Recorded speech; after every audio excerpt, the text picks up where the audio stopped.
Morning, everybody. Tobin and Leroy here with you, 560 WQAM. Hello, Leroy. What's up? How are you? Getting ready, baby. You excited for a Super Bowl weekend? I am. I just have a couple of glitches I need to fix with my process. One being my Bluetooth speaker, when it's in Bluetooth, does not play very loud. And I'm trying to figure out why. If it's plugged in, it plays really loud. Yeah. So I don't know. What kind of outlet does it need? It needs like an 1/8 inch? No, it doesn't. I don't. In the back of my big TV, I don't have any plugs. So why not? I don't know. On the little TV, I could, but so I'm like, I don't know. But I don't know why the Bluetooth doesn't play. It's got to be like a source audio thing. Right. So we'll check. I tried it out with my phone. It didn't. How loud are you making it on the device, like on the actual TV? Have you cranked the TV to max? Yeah. Not working? No, it's just real low. I don't know, dude. The old aren't very good at technology. Are you sure you're doing it right? Why are you looking at me like that? Because, you just said I don't know. And didn't you say the old? Well, you must be old too, because you don't know. I don't think you're doing something right though. Like that's what I'm taking it down to. I opened up my phone, I hit Bluetooth. Boom. Okay, but it's not a magic button. You can't just go Bluetooth. Yes. That's not how it works. I can pick up the speaker on Bluetooth. I pick up the speaker, I turn up the volume. So it works for your crickets. Phone. No, it just doesn't play loud. Off your phone? Right. Even though I turn the phone all the way up. Okay. You're missing something. Okay. You're missing something. Okay. But hey, I want all of you guys to remember this conversation because, this guy, when he comes to my house and I show him what's up and he's going to say to me, I got nothing. That's what he's going to do. And I'm like, oh. Yeah. Dr. M looks like you have to yell Bluetooth. Like you're checking at the line. Bluetooth. Bluetooth. Bluetooth. You have to summon it like a genie. Bluetooth. Bluetooth. Headlines are brought to you by Doral Volkswagen. Doral Volkswagen, choose from over 300 models in stock with the Tiguan, the Taos, and the Atlas. Remember, when it comes to Volkswagen, the great deals are at Doral Volkswagen. So Eli Manning's not a Hall of Famer, huh? I mean, listen. Here's what I would say to that. You're going to have a hard time telling me Eli shouldn't be in when Troy Aikman's in. I grant Troy Aikman's won more. Yep. But go look at their numbers. And Eli Manning single-handedly beat the most unstoppable force in football. Feels like it should be an automatic bid. Right. Twice. Even though he's been mostly mediocre the rest of his career. Like twice. That feels like it should be an automatic Willy Wonka golden ticket. Because you can't tell the story of the NFL during that period of time. Yep. Without saying Eli Manning beat the most unstoppable force in football twice. Should get you in. And his numbers aren't terrible. He's still top 10, top 15. Think about this. Troy Aikman's not even in the – is Troy Aikman in the top 15 in passing? I don't know. Right. I'm just saying. Probably not. I mean, that was a lot of years ago, so it's probably sunk even more now. Right. So, yeah. I mean, can you mention football? Can you mention the Tom Brady era without mentioning Eli Manning? No, I mean, and that's. I feel like he definitely should have gotten in, but it is kind of like it is a 2-star resume for him. Like that's the thing. So there's other guys that also have that. Like the guys who did get in. Kurt Warner. Really good. Not a very long period of time. Was dominant. Has a championship. Went to another one. Yeah. Yeah, but what about his leading and passing and all that type of stuff? And you know, like I think Kurt Warner's stats are better than Eli Manning's. You know? There's a lot up and down with Eli Manning. There's a lot up and down with a lot of guys. There is? Yeah. Ooh.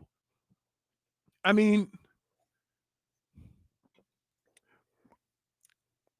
Brett Favre is a Hall of Famer for leading the league in touchdowns while also leading in the interceptions.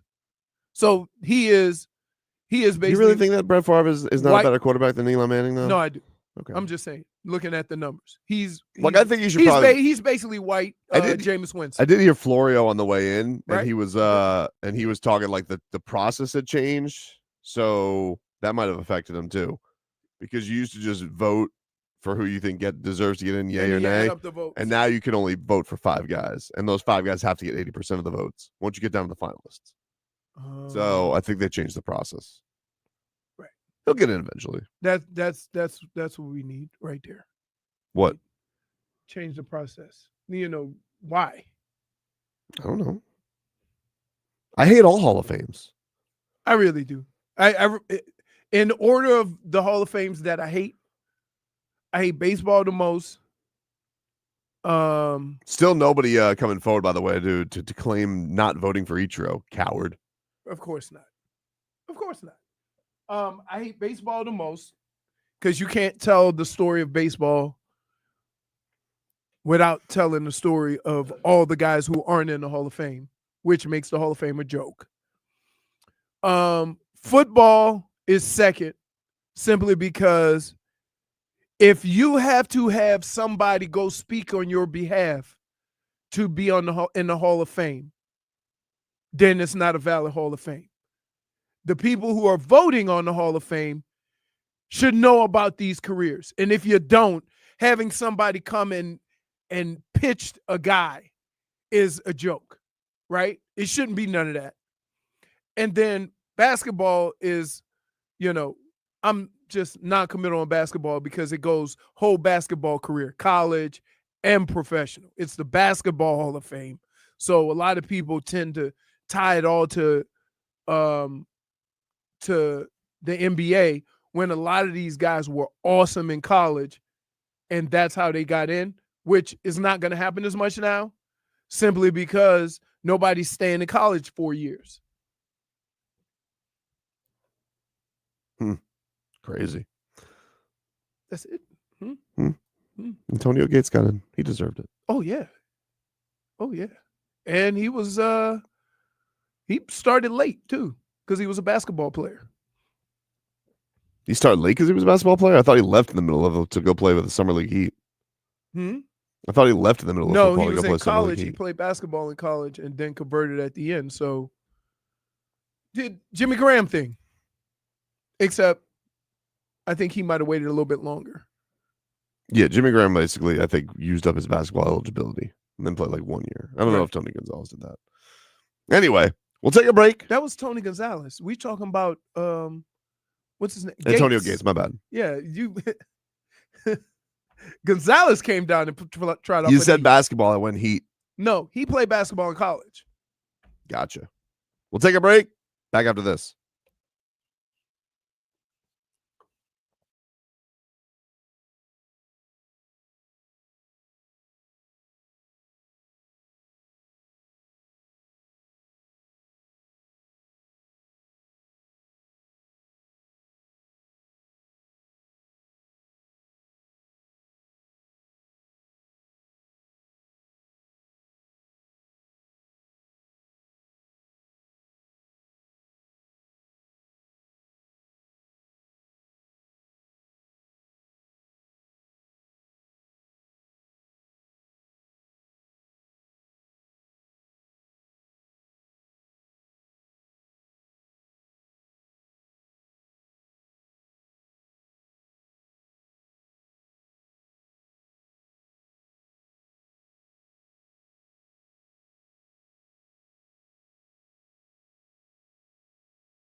Take you guys up until 2 here on the program.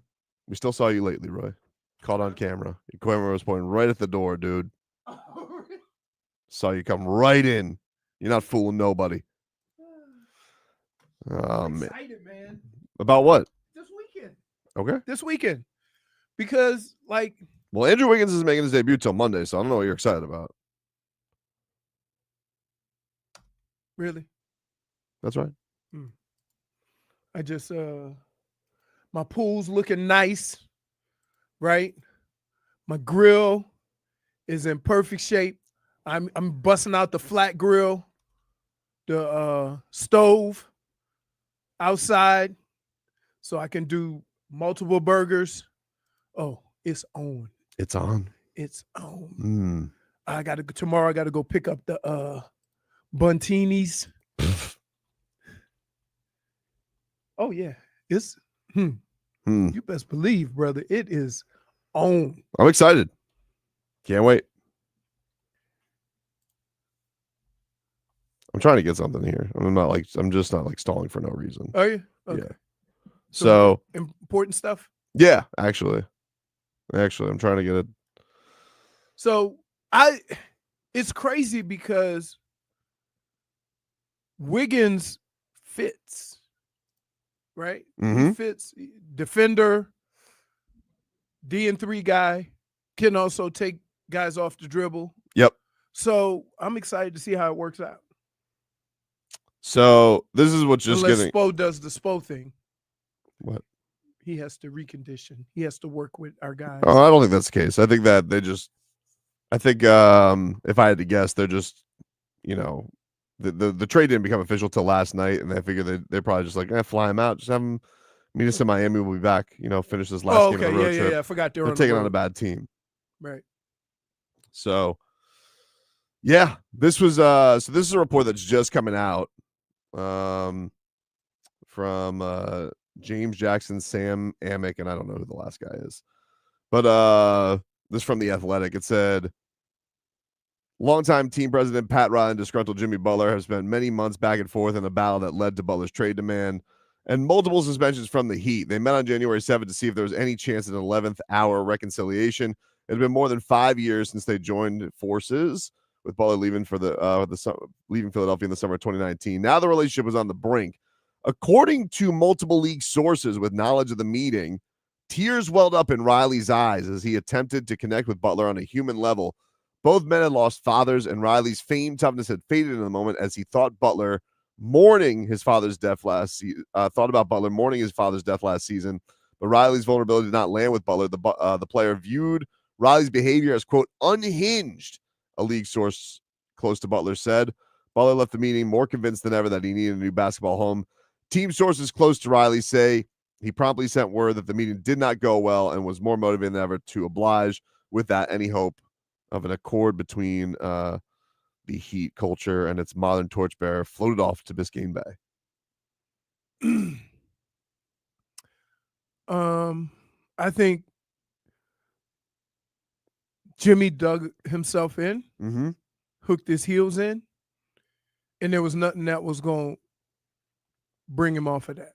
Whereas Pat Riley seemed to be a little more, let's just let bygones be bygones and move forward.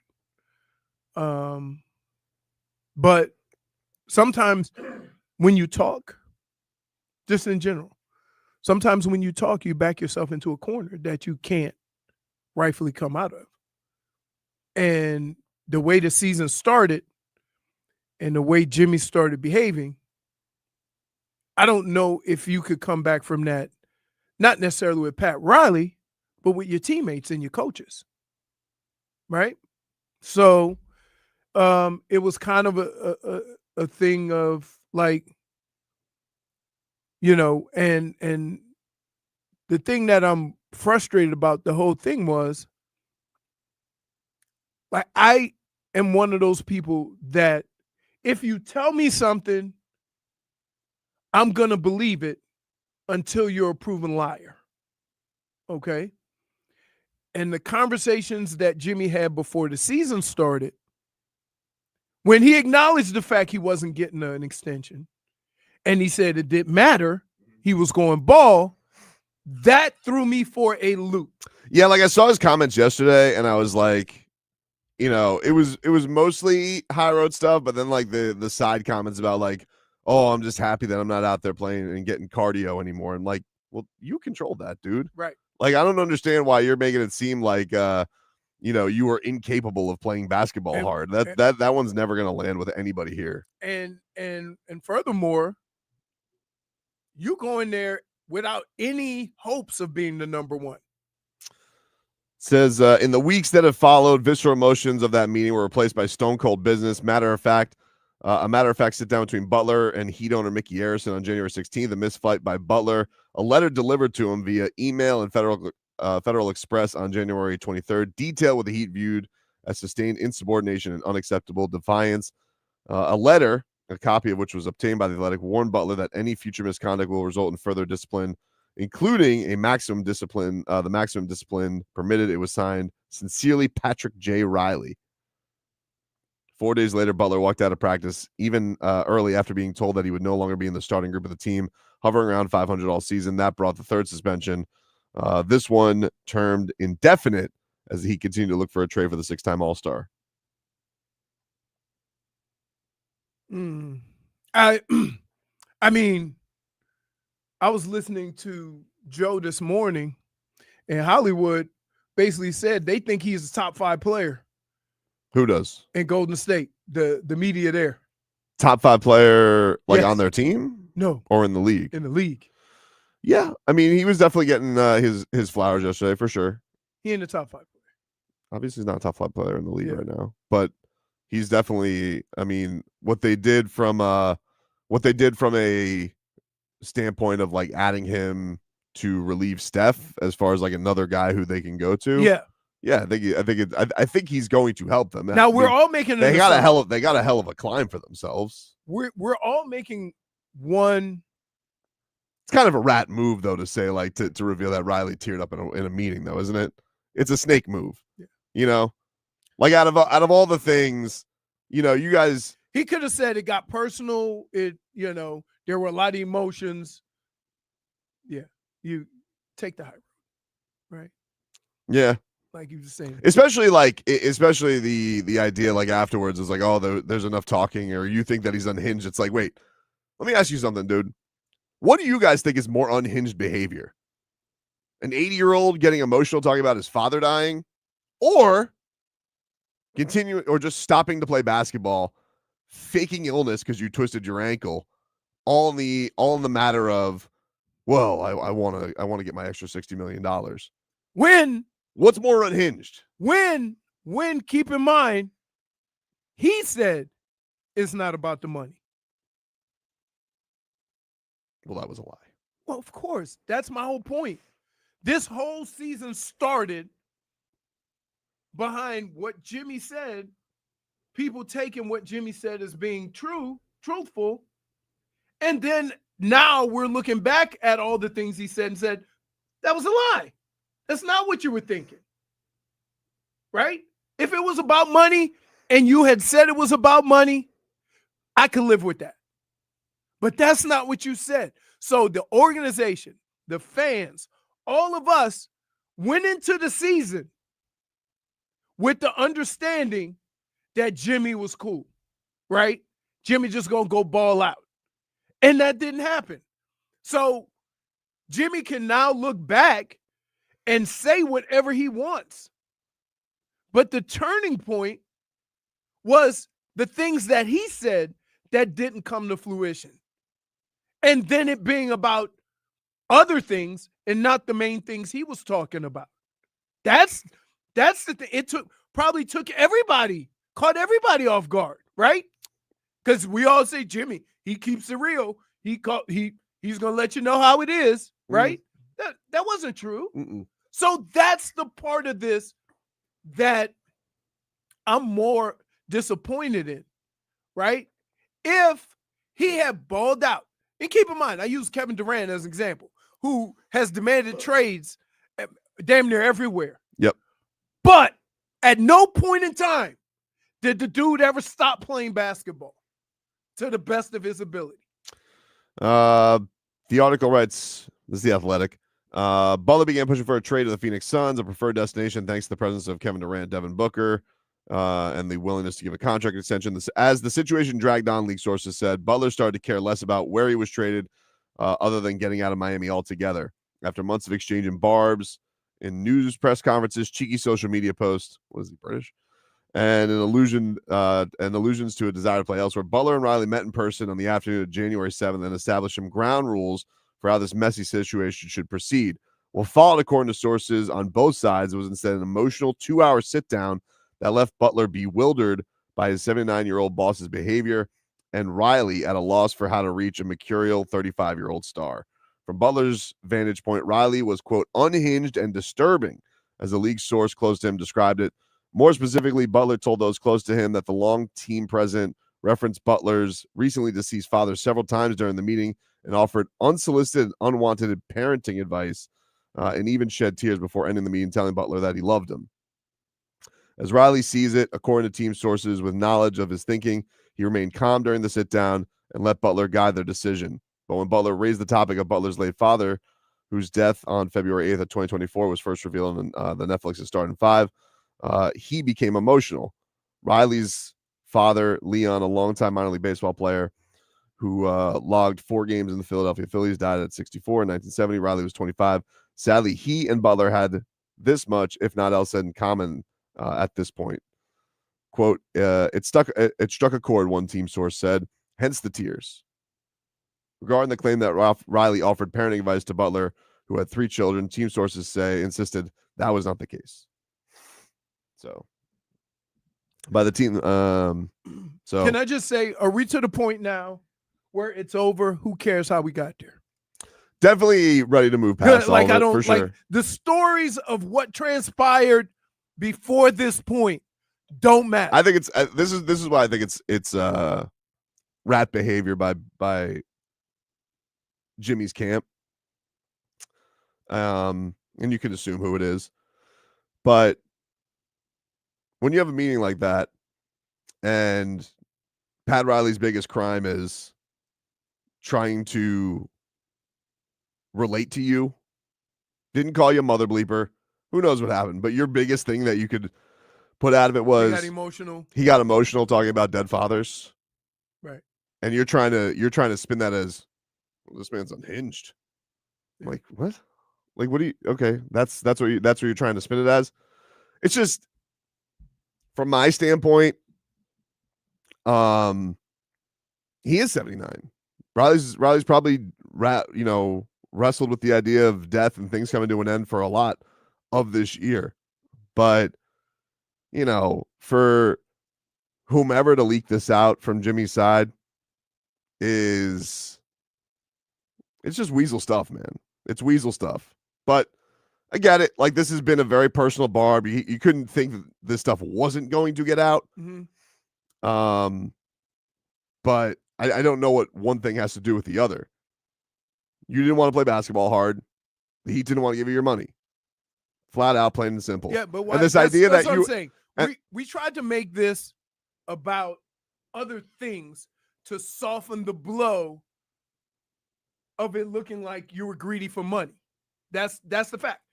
I don't fault you for wanting your money, okay?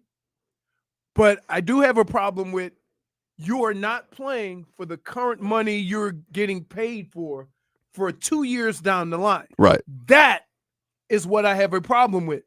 And to make a stink 2 years early and think you should be rewarded for that behavior when, as each moment went by, the organization was getting more and more annoyed while still trying to work it out.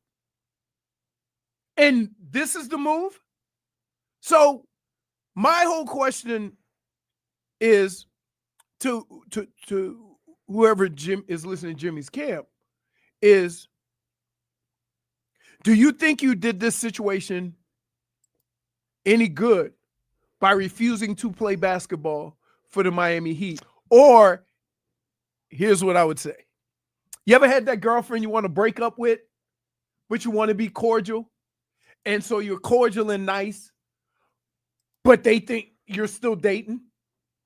and you drop hints, and it has to get to the point where now you're being mean to get out of it. I wonder if that was the situation, that Jimmy would go out and play and whatever, and they would act like nothing, oh, we'll just ignore him, right? Mm-hmm. And he'll come around. And that became annoying. So then he made a stink. I don't know. But it still doesn't take away from what you said you were going to do, what you did, and how it turned out. That's all I have to go by, is the words that came out of your mouth. Yeah, but if we're going by the timing of this meeting, like Jimmy Butler had already tried. He'd already tried his on-court protest of coasting. Right. Like, this is already, January 7th is already post, get my joy back. Right. I want my joy back. I can't figure it out here. So, like, again, I go back to who was unhinged here? Like, who was acting more erratically? Right. When all of a sudden you can't be happy playing hoops. I tell you what, I'm going to be honest with you. I ain't going to lie. There's been Sundays where I'm still banged up from the week before. Yep. And I wasn't happy about the current state of my body, right?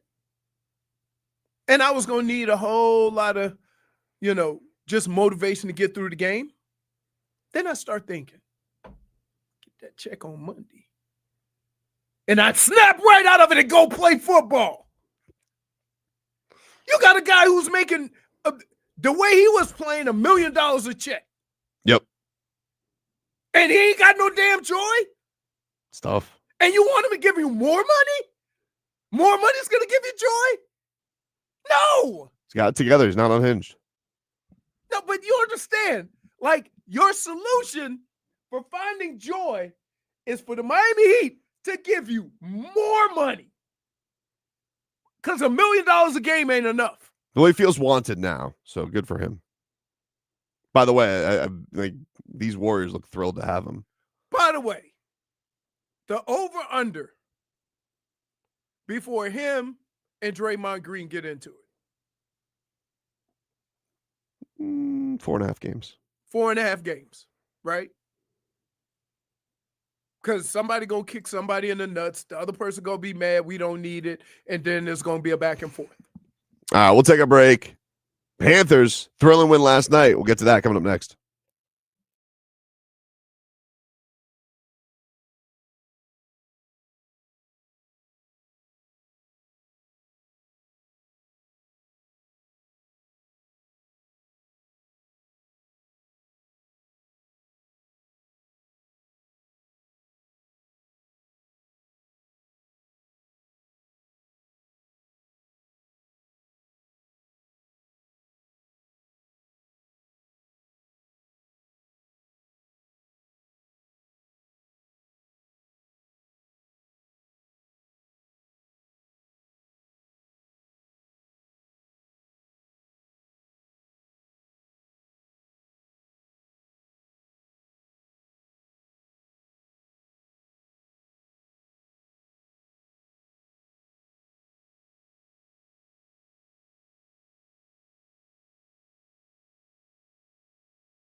Welcome back, everybody. Tobin and Leroy here with you, 560 WQAM. Let's get to our road to repeat here, brought to us by our friends over at Celsius. Hockey fans, don't sit this one out. When it's game time, make Celsius a part of your play and get that energy up. Game day is fueled by Celsius Essential Energy Drinks, the official energy drink of Florida Panthers. Probably too unnecessary of a slurp there. Anyway, Panthers win last night over the St. Louis Blues. They beat them 3-2. Matthew Tkachuk getting the big-time winner for the Cats with just mere seconds left in regulation. Here was the call last night on WQAM. 20 seconds in regulation time. Barkov here on the near side. Barkov looking out front. Reinhart a shot. He couldn't get it through. Second chance. He scores. Sam Reinhart gives the Panthers a 3-2 lead with 11.8 seconds to go in regulation time. Reinhardt's first shot didn't get through, but he picked it up and let it rip. And the follow-up try gets by Hofer. And the Panthers take a 3-2 lead with 11.8 on the clock. Initially given to Sam Reinhart, but it would be given to the hometown kid, Matthew Tkachuk. He would get credit for the goal. And so, listen, in St. Louis, Matthew Tkachuk getting it done for the Cats, Leroy. He has been on fire as of late. Remember you said they kind of got out the gate a little slow, and now they're rolling. Cats are rolling, but he is specifically just playing incredible hockey right now. I think he's what kind of streak is he on right now? But he's like this last 3 weeks for Matthew Tkachuk, he's been killing it. We call that the old Jimmy Butler. Hmm? I'm gonna pick it up in January. Could you imagine if somebody said that in football? Yeah, goals in 6 out of his last 7. Yeah. Jeez. Could you imagine if somebody said that in football? It's all about December. Gonna dial it up. I mean, Eli Manning that you guys were talking about earlier, that's kind of his MO. Yeah, it was. He's the only quarterback to beat 3 13-win teams twice in the playoffs. Oh, really? Yeah. Like, there's like, I don't know if Eli's one of those guys, but they have certain guys that are in the Hall of Fame where you just see what they've accomplished and not look at the numbers. And like that guy beat the most unstoppable force at football at the time twice. And the road he went through to beat them those 2 times was phenomenal. So I don't know, man. Sterling Sharp got in. I think people don't realize his career was cut short. Yeah, the neck. Yeah. But he was well deserving. And are there any other brothers Who were in the Hall of Fame? I have no idea. Yeah. Sterling and We Shannon. were about to get the Mannings. We were getting to Mannings. I'm sure we will one day. Yep. Yeah, they are the first Hall The of Fame Watts. brothers. First Hall of Fame brothers. Yeah. The Watts will likely get in. The Watts. But they're the first. They're the first. Yep. There's no taking away the first. Yep. Tkachuk, though, man. This guy's been killing it. So the Cats have one more game before heading off into the break. The 4 nations. Yep. Ottawa tomorrow at home. But a hell of a way for the Panthers to finish off. Spencer Knight yesterday in between the pipes with a nice performance as well. So the Cats have been getting some good performances by the young goaltender, 20 saves in the victory. And Mackie Samoskevich with also a goal. He has been a nice bright spot. The young gun for the Cats. Pretty amazing that. And here's what I like about Paul Maurice. If you listen to him, he'll tell you exactly how things are going. He goes, man, we've been on the road so long. We just need to rest. We need a break. And guess what? They look refreshed. They look like they have energy. And here we go. It is good to see your big dogs get going, though. There was a time where they were all like in that little bit of a lull, but now like you're rounding in, you're about to go into this break. I'm sure they're going to be juiced up for this whole tournament too. Mm-hmm. But no, they still seem prime, man. I mean, like they're definitely not a team you can have any doubts in after what we've seen them go through the last 2 years. They're battle tested. Yeah, they're battle tested and proven. I mean, the things we're saying about the Panthers is kind of reluctantly the same things we're saying about The Chiefs? the Chiefs, right? That The Panthers don't cheat. the Chiefs, they cheat. Mm. Why? What? All right. Like, I mean, do the Panthers play between the whistle a little bit? You know, there's an art to it. Started last night. You see, there's a fight right off the gate. I love that. Don't challenge Sam Bennett though. It's a stupid thing to do. my favorite is when when the puck drops and everybody starts skating the wrong way, and then gloves drop right away. That usually happens with Carolina or the Lightning. Yeah. Well, Jake Neighbors made a big mistake. He was holding hostility over a hit from months ago, and you know, Sam Bennett's like a good neighbor. Here's a punch in the face. And then you just send him to the penalty box. They're like 5 for 5. But if you go to the penalty box and the other guy goes to the locker room because he got his ass whooped, you know you won that fight. You can't skate off to the locker room. Sorry. Can I just say You started the fight. how you see sports and how I see sports are two different. You disagree with me? If you're going to start the fight, don't get sent to the locker room? I mean, hockey fights are kind of making a point. It's not about winning and losing. It's making a point. Don't lose. All right. But don't lose. Okay. That's how it's supposed to go. All right. This guy's like, I'm still mad at you, Sam. Okay, great. Bop, bop. Enjoy the locker room, neighbors. Say hi to Mr. Rogers when you get back there. Toodles. Why are you doing Mickey Mouse Club? Because that's how we skated off, dude. All sad, hunched over.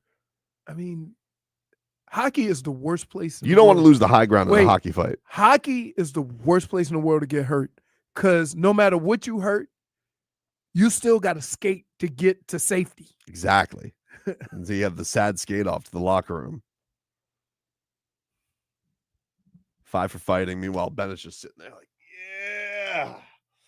So wait, the guy who went to the locker room, he got the 5 minutes. They both got 5 minutes. They both got 5 minutes. They both got 5 minutes for fighting. He started the fight. Sam Bennett ended it. Why did he both get 5 minutes if he started it? Because if you drop the gloves and you spin, it's almost like a. What did you spin? Oh, because they do the first thing they drop the gloves and then there's a spin off.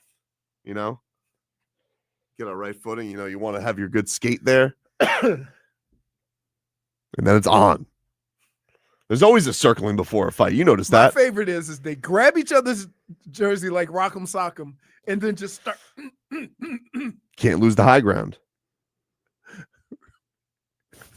Really? Dude, I don't think you understand. Oh, I understand. How difficult it is to fight on skates. It's not easy. But if someone's going to do it good, it's going to be Sam Bennett. Or Kachuk. I'm definitely going with somebody that don't have teeth, right? Mm-hmm.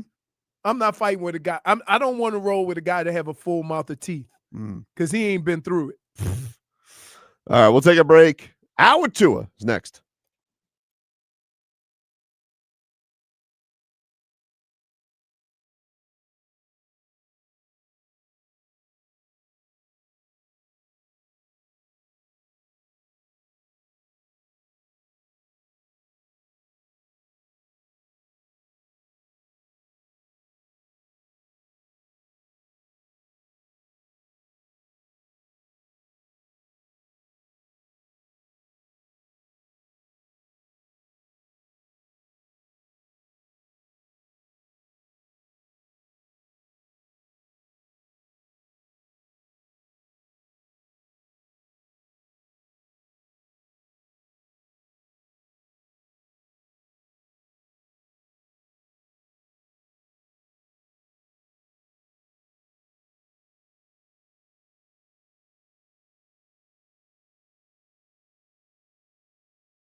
Hour 2 of the program, ladies and gentlemen. Tobin and Leroy here with you, 560 WQAM. Let's get the headlines. Brought to you by Doral Volkswagen. Doral Volkswagen, choose from over 300 new Volkswagen models in stock with the Tiguan, the Taos, and the Atlas. Remember, when it comes to Volkswagen, the great deals are at Doral Volkswagen. Miami Heat, they're back on the hardwood tonight against the Brooklyn Nets. It is a 7:30 tip-off from the Barclays Center. Aren't they getting rid of, or they already did it, Ben Simmons? They just bought him out, apparently. You think somebody's going to pick him up? Apparently it is, I guess, down to the Clippers or Rockets, I think. I think some Cavs are mixed in there too. Clippers. Oh, man. Point guard that doesn't shoot and is scared to go to the rim because he can't shoot free throws. Interesting. Yeah. I'll pass. Well, based on his agent, I don't think it's really a. I don't think Bernie Lee. Yeah, I don't think it's really. Even if you were interested in Ben Simmons, which none of us are, by the way. Yeah, but Bernie Lee's the nice guy. Is he? Yeah. Is he? Smiling faces with hidden agendas. He has. Well, let's be clear. Here's why I never fault agents to a certain extent, because sometimes their players put them in difficult positions, right? Bernie Lee didn't speak for Jimmy in the beginning of the season. Jimmy did. So, yeah. Now he's trying to put a twist on it or a spin on it to make his guy look good, which is his job. But in the end, I don't look at Bernie Lee for this situation. I look at Jimmy because Jimmy talks. I agree with that. It's on Jimmy. Right. I mean, but it is, it is one of these things where we're going to continue to do this battle back and forth, because at some point we do got to get. I mean, obviously they'll meet up again and whatever it is, the end of March for a showdown with it.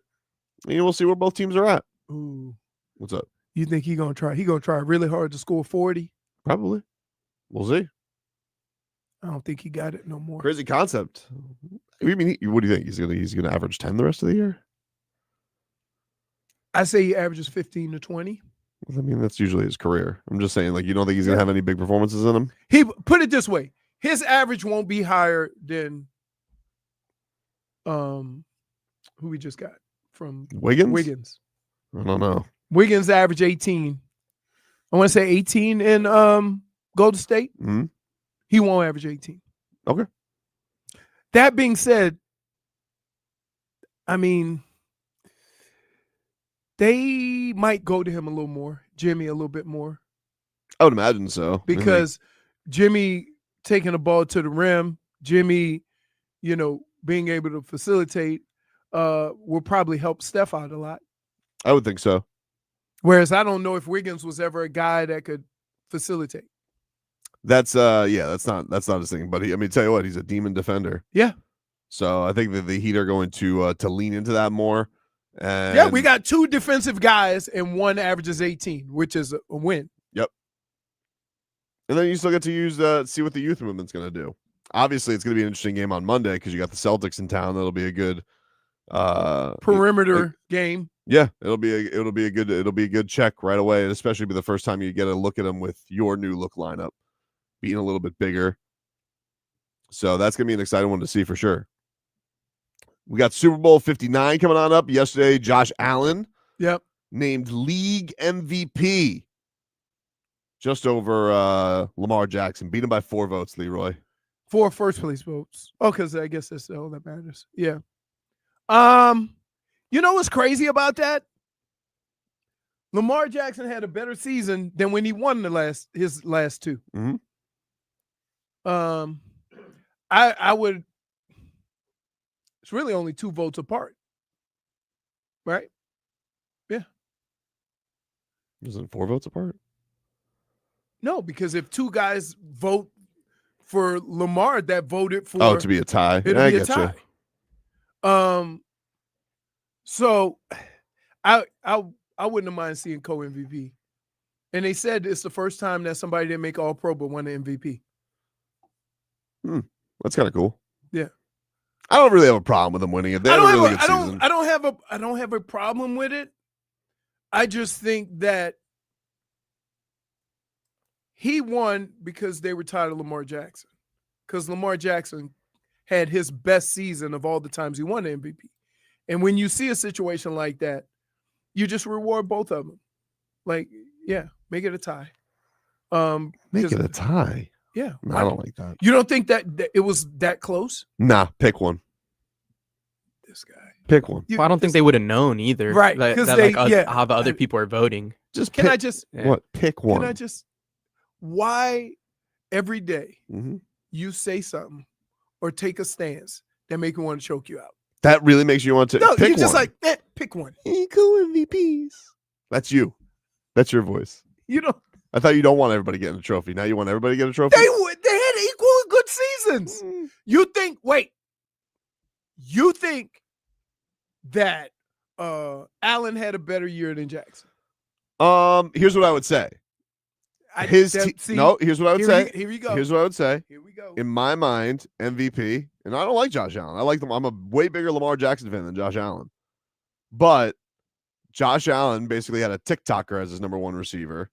And in Baltimore, they're adding Derrick Henry. They're adding weapons to his arsenal. So I would say, well, yes, he had a better season. They also leaned into more support for Lamar Jackson better than Josh Allen, who they were basically taking stuff away from. Boxed in. No. Boxed in. Because I agree with boxed in, dude. It's not. If you answer, that's a box in. That's not a box That's in. a box in. So this is why, folks, let me tell you why. This is why I can never agree with him. Why? This is why no matter what, I have to fight him You till cannot the agree end. with me all you Because want. I agree with you, Okay. and then you go into your little. You sat No, here no, minutes no. ago saying you wanted co-MVPs. I changed my mind. So now I want co-MVPs. No, Just ridiculous. because I don't want you to go into your little antics. No, see? You guys don't get it. This is why I never agree with him. Matt Heat fan says that Josh Allen got that DEI MVP. Matt Heat fan says that wasn't agreeing. You never agree because you're a petulant. No, I never agree because I don't want that. Like if I agree It's a with pretty him, good argument, though. huh? It's a pretty good argument. Yeah. You never agree because you're a petulant child. You never agree. Yeah, fine. Man. And you're lashing out at me. At least Josh Allen brought Haley with him. Yeah. Yep. Haley Steinfeld? Steinfeld. Yeah. Steinfeld. She's been in a lot of stuff. She was in Bumblebee. She was in what's the little singing movie? Sing? No. Trolls? No. The Real People one. The acapella. Oh. With the Poppy the Troll. What's her name? Anna Kendrick. Yeah. What's that movie called? Oh. Bebop Skiddly Doo. Remember the Germans? Oh, Pitch Perfect. That's it. 1, 2, and 3. Boxing news. Something been.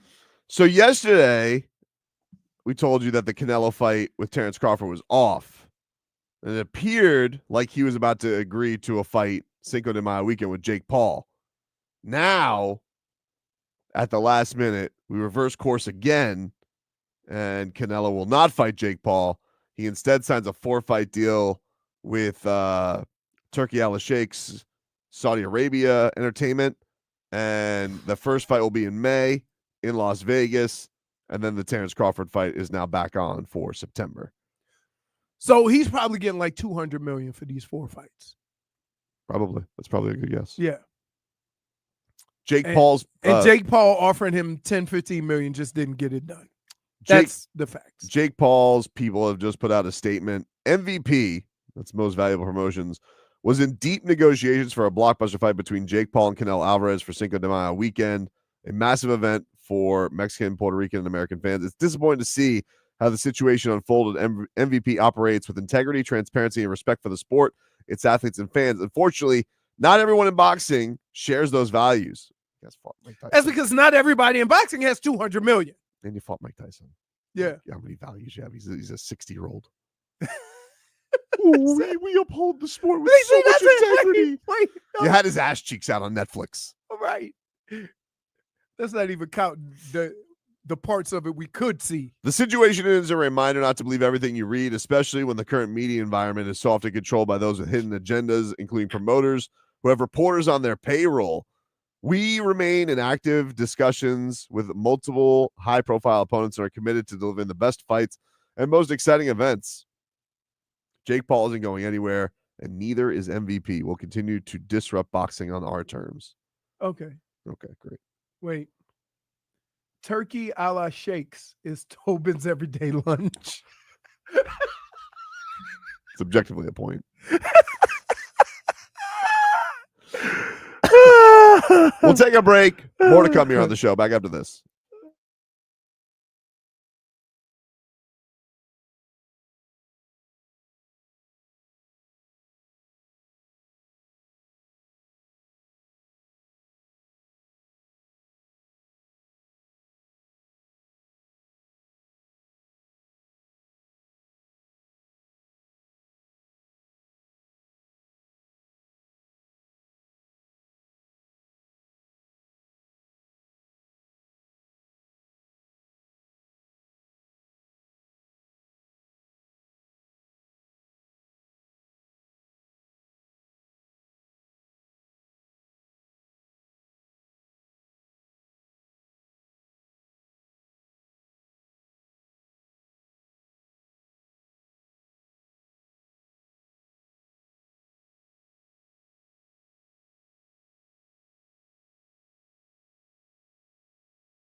Welcome back, everybody. Tobin and Leroy here with you. 560 WQAM. Steven Gonzalez in for Frog Boy. God knows where he is. You hear the whole show today, Steven, or is Vlad doing the hot tag again to you? Nah, he'll be tag teaming in here probably after this segment. All right. Yeah. What are you singing about, dude?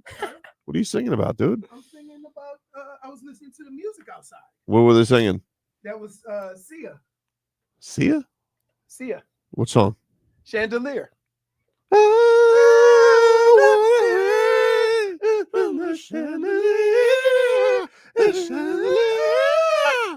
played it about like 10 times She's a day outside. very talented. Oh, she hasn't done anything recently. She's the one you can't see her face, right? Yeah. Oh, just for the one. That was just a thing for a little Yeah, bit. she did. She used to do a lot of collaborations, Mm, and then she came out with an album. But everybody says she's very, very, very talented. mm. I like her music. I'm with you. You excited for the halftime performance? Well, here's what I think is going to happen. Since we don't have Drake fanboy here, you're not a Drake fanboy, Steven. I'm not saying you can't like Drake. I'm just saying you're not going to go to die on the high hills for him like Frog Boy will. Well, against Kendrick Lamar, I definitely will. I do tend to be a pretty big Drake fan. Oh, Yeah. Yeah. Vlad knows. I got Mr. Jay-Z next to me over here. So you're excited to see what happens, Leroy? Oh yeah. Oh yeah. Oh yeah. Listen, this time of year only reminds me of one moment in our radio show. And that was the day that Robbie the Degenerate tried to time the national anthem. Yep. It might have He did some great research on that too. Because he broke it down. He breaks down the national anthem, and that's when you know you're a degenerate. it was Demi Lovato who apparently had 2 previous public performances, and he had timed the Conor McGregor one, and he just said that her over under was impossible for her to hit the under on. So, and he hit. What do you know? He hit. But when he sang it, and then he added a little, he says, I even gave a couple of seconds for the cheese at the end, right? Oh, Yeah, they always try that double brave. Yeah. They've been trying to sneak on some rules there, but I think Yeah. like if you add lyrics, it doesn't count, doesn't pay, doesn't Yeah. cash. So they got to be careful with that. Got to be careful with that. I can't wait for it though. It's gonna be a fun one. I think the game. I will say this. We don't need to sing too many songs before the game. I don't need God Bless America, right? Just sing the national anthem and let's get going. But you have first they sing God Bless America. Yep. Then they have a break and then they sing the national anthem. Then they do the flyover. Then they have a whole thing where the people come out. I feel like you need like 4 pre-gambling things. You need to bet the anthem, the coin toss, first play, first touchdown. You need a lot of early bets in there to have some action for everything. Yeah? Yeah, dude. What? No. For teams I don't care about? Here's what's going to happen. This is what's going to happen in my house. I got the big, the big flat thing for outside. TV stand? No, the skillet. Oh. The what do they call it? Stove. Food first. No, the right. So when they start singing national anthem, I'm gonna put that meat on the grill. Okay. So when the kickoff happens, we gonna have fresh burgers, Ooh. but all the other stuff will be ready to go. I got you. You see what I'm saying? Yeah. But you can't put hamburgers in the warmer because they dry out. Yeah, I got you. So I want them to be fresh. I got the bacon, and I'm going with cheese buns or jalapeno buns. Teron Armstead was on Chris Sims's show yesterday. Did he limp in? I don't think he did limp in, and apparently he's kind of leaning towards coming back, it sounds like, in his comments. And I don't know how I feel about that. You know what makes you come back? Munyon? Yeah, dude. What are you gonna get 10, 15 million? Jeez. Right. He always gets tired, but he always breaks down. Yes, he does. Football's too hard for him. Like, think about this. He comes into camp, and within the first 2 days, he's taking a Veterans Day. That can't be good for preparation for the whole season, right? He told Pro Football Network, this is from Omar Kelly in the Miami Herald, quote, "Feel great, man. I'm just enjoying time with my kids and all those great things. I'll be talking to the Dolphins front office pretty soon to figure out the direction and path we're looking to go, but I feel great." You always feel great when you're not playing football. I mean, as soon as the season was over, after 2 weeks, I felt great. Then when I start running again, I realized, maybe it didn't feel as great as I thought, but I wasn't running. I don't think he practices much. No! I think he just plays. Right. Still. No, but I He understand. still breaks down. I don't have a problem with the not practicing thing because he's obviously mastered that. It's the games where like he tries to give it a go and then goes, the knee doesn't function. And I'm like, what? Starts buckling on him. Yeah, he's like it's he just feels like a half season. Like I almost feel like if you're gonna bring Teron Armstead back, plan him from week 9 on. Like, because it's gonna break down at some point. Yeah, but see, here's the problem. He's excellent. Here's the problem. You're making an assumption if I give him and only play him 10 games or 9 games out of the season, right? Yep. That he's going to make it. What I'm telling you is that some of the issues you have as far as bone on bone or bad knees, it's any substantial amount of football, you're going to need a break. No. So it doesn't matter whether he starts that week 1 or week 9. Within a couple of weeks, he's going to need a break. Like he played 15 last year. It was the most he played since 2019. 15? Yeah, but 3 of those games, He didn't play the whole game. he just wasn't the same. Yeah, that's like, but what I'm telling you is this: there's nothing you can do about that.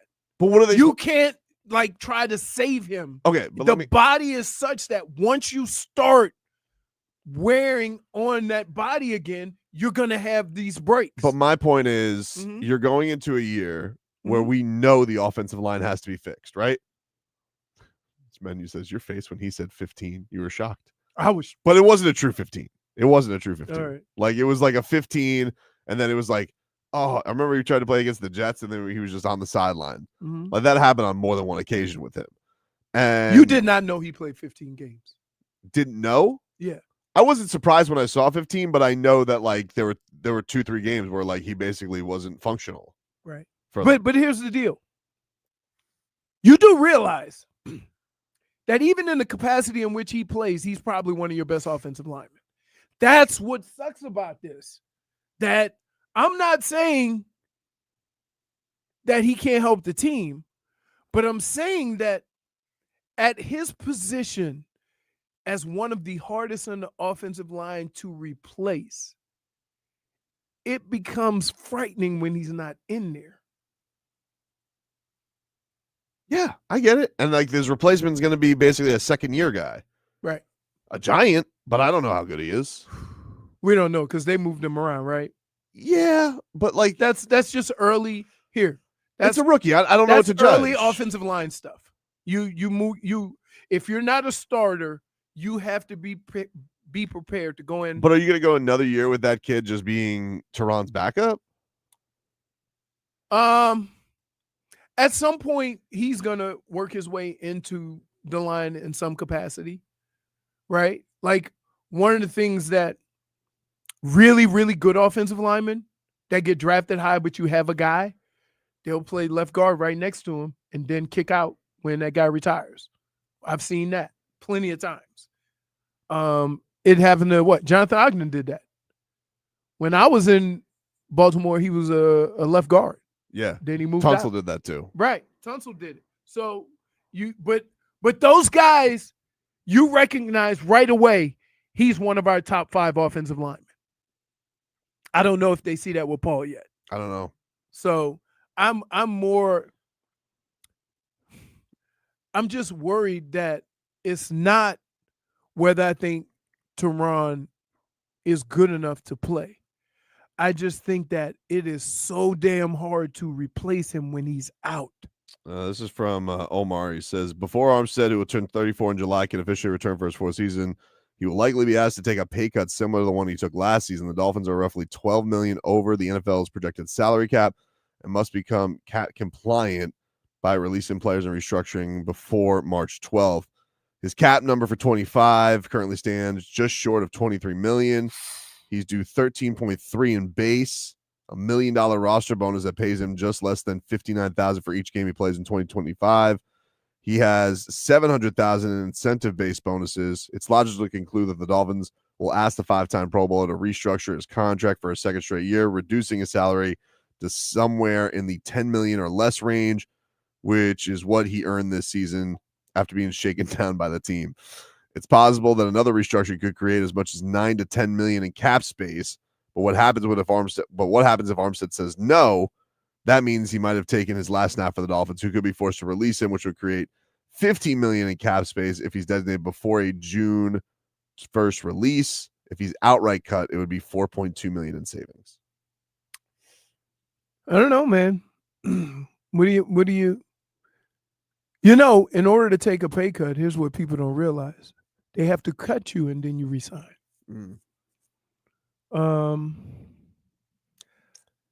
I don't know. Like, he's one of your top offensive linemen, but the uncertainty. It's uncertain, yeah. And that now he played. I'll give you 13. He played 15. And I'd say kicked ass for 10. Yeah. What if we do like what they do with Joel Embiid? No back-to-backs. Just take a week off. Every other week. Take a week off. Let's every just other week. yeah. You're playing every 14 days. Here, his problems are wear and tear. It's not getting hurt during the season. There's a big difference.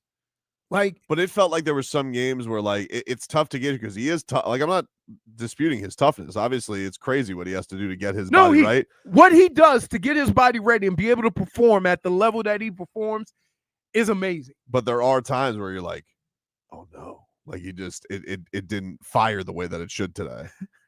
That's what happens when you don't practice. Yeah. Like, you're just trying to, his whole season is, let's see how we feel on game day, which is scary both for him and the organization. Because you don't know when you go to sleep how you're going to feel in the morning if you're Teron Armstead. I know that feeling. Like, you go to sleep, you feel great, and you get up, and now you're walking with a limp. They're usually not long-term injuries either. It's just like enough to keep him out for like 2 games, and then he'll be back, and he'll try it out again. Here it is. You have injuries that are long-term. So, like, the dreaded in basketball, you hear this, and you go, oh, boy, bone on bone. Can't grow cartilage. So it's just a matter of monitoring it and trying to ease the pain and trying not to be too hard on it. I don't know what Teron's issues are. But it is kind of crazy. Before the season even starts, he's in a harness and he don't practice, right? He did have a concussion this year too, right? Like, he missed one. Didn't he get like knocked out? How? I feel like that happened against like the Patriots or something like that. Then the rest of it is just knee. They should just put old. That's what it is. Oh, do the old Popovich? Yeah. Popovich, old. Take a break. Back with more after this.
I'm hurt. Why? That you said that to me. Because You were playing. He was playing a soundbite, and I'm like, it sounds like the Lakers coach. Sounds like JJ Redick. He goes, we all sound alike. Just kind of felt like you were saying that Jared Greenberg and JJ Redick sound alike, and I don't know them not to sound alike, but I also don't feel like, it's not like a Todd Hollandsworth, Paul Severino situation where those guys sound exactly alike. Yikes. Yep. That was those guys. I couldn't tell who was talking. Right. I was like, who's talking there? Like, is that Severino or Hollandsworth? Then Hollandsworth would chuckle and be like, oh, that's Hollandsworth. Got him. Anyway, you ready? I'm ready. Tonight, the Miami Heat take on the Brooklyn Nets. Take your fancy? I am. This is technically the first game post Jimmy. Post Jimmy being on another team, yes. Yes. Jimmy is supposed to make his debut, I believe, Saturday. Yeah? That's what he said yesterday. He did a press conference yesterday. I wonder how long before he gets hurt. I'm just saying. That's what happened here. Play you 4 or 5 games in a row, and then Jimmy's he usually out. is more durable after the All-Star break. And they don't do they don't have a whole lot of stuff out there. What do you mean? Formula One, tennis tournaments. They got stuff in Cali that he could do. San Fran? Oh, he's got a lot he could do in San Fran. No, he got a lot he could do, but I'm saying not like Stomp here. on some grapes. Dispensaries. Yep. I mean, I'm just saying not like here. What do you mean? He said his only regret yesterday was opening up the coffee shop down here. He goes, now I can't go. Makes sense. You had to know damn well you wasn't going to be here when you acted a fool. I don't know. Is anybody going there anymore? Gotta feel like it's been bad for business. No, there's Especially trolls that's gonna go there. There's who? Trolls will go there. Trolls just to like be bastards? Yeah. I mean, even the LeBron pizza places shut down, didn't they? Blaze? Yeah. I don't Still think so. I think Blazers are still around. I'm not a big Blaze fan. Are you a big Blaze pizza fan? No. Watch See, your own pizza get made? let me just tell you. No, you're not a big pizza guy in general. Here's the problem. California Kitchen does this. Blaze does this. Don't put the whole vegetable on my, I don't want a big ass tomato just seeing lettuce or shrubbery on top of my pizza. Not a rabbit. And then you call it a fancy pizza, right? No, I want the essentials. Meats, olives, peppers, right? If you want to sprinkle on onions, somebody in your group want onions. But when I look down on my pizza, I don't want to see lettuce. I don't want to see, them pizzas with the shrubbery on the top, right? No, it's pizza, dude. You can't be healthy. There's no such thing as healthy pizza because there's cheese and bread. So get over it. Tonight, the Utah Jazz take on the Phoenix Suns. Take your fancy? The Utah Jazz? No. Hey, wait. Somebody said, what's your vendetta against veggies? Look at me. Look like a vegetable eater? It's fair. Come on. Tomorrow, not tickled. the Florida Panthers take on the Ottawa Senators at 7:00. Take your fancy? Yes. Hockey night in Canada. Yeah. Well, it's here. I know. It's hockey night in Canada. That's why it's a 7 p.m. game instead of a 6 p.m. game. Yeah. I'm like, I love the fact that they are rested and they seem like they're playing with a little more energy. They're kicking ass. Yep. Tough loss to the Caps, but the Caps are really good. What about UFC 312 tomorrow night? Leroy Drekis Duplessis and Sean Strickland taking on each other for the middleweight championship, a rematch. And then you also have Zhang Weili taking on Tatiana Suarez for the women's strawweight title. I'm going to say this. I am intrigued. Hmm? I can't promise you anything because the greatest thing about being in Vegas is the early card. Oh, My man. fancy is Right? It was great. And so to have this thing, was at 9 o'clock again, 8 o'clock. Yeah, normal time. Yeah. So I can't. Although I am a big fan of somebody who can pull off that front kick. Dricus Duplessis was they showed him training, and in Australia there's spiders like the size of our hands. Oh yeah. I'm like, why is Australia like they really got the home of the home of like critters? You know that thing could kill you with one bite. No, those are not like. Oh no, dude. You're not sticking around for that.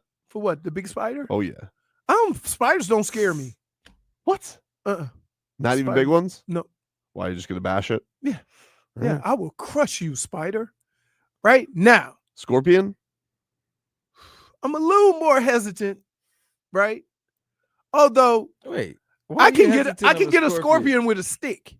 See, all the animals I can keep away with a stick. Snakes, they know. No.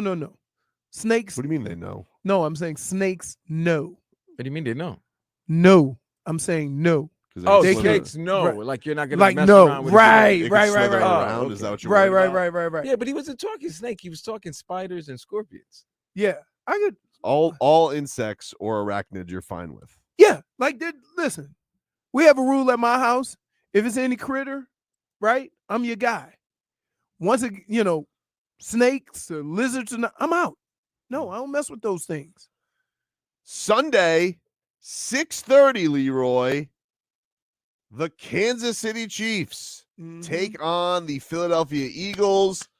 KC is a 1-point favorite. Does Super Bowl 59 tickle your fancy? Yes, it does. Fancy is tickled. I am most interested by this. I believe if the game is close, Kansas City will win. If the game is a blowout, Philadelphia will win. Well, Leroy. Because Kansas City can't outrun Philly, but Philly can outrun Kansas City. Leroy, it's a Super Bowl. You Was think the league is gonna want to blow out? They might not have a choice, dude. What do you mean they might not have a choice? Phil is like, Man, stop. They The always league- have a choice. They always have a choice. They always hit All the right. Commissioner Gordon phone. What are you talking right. about? Stop him. right? Referees, do your job. And it's in New Orleans, so everybody can get a false sense of what New Orleans looks like.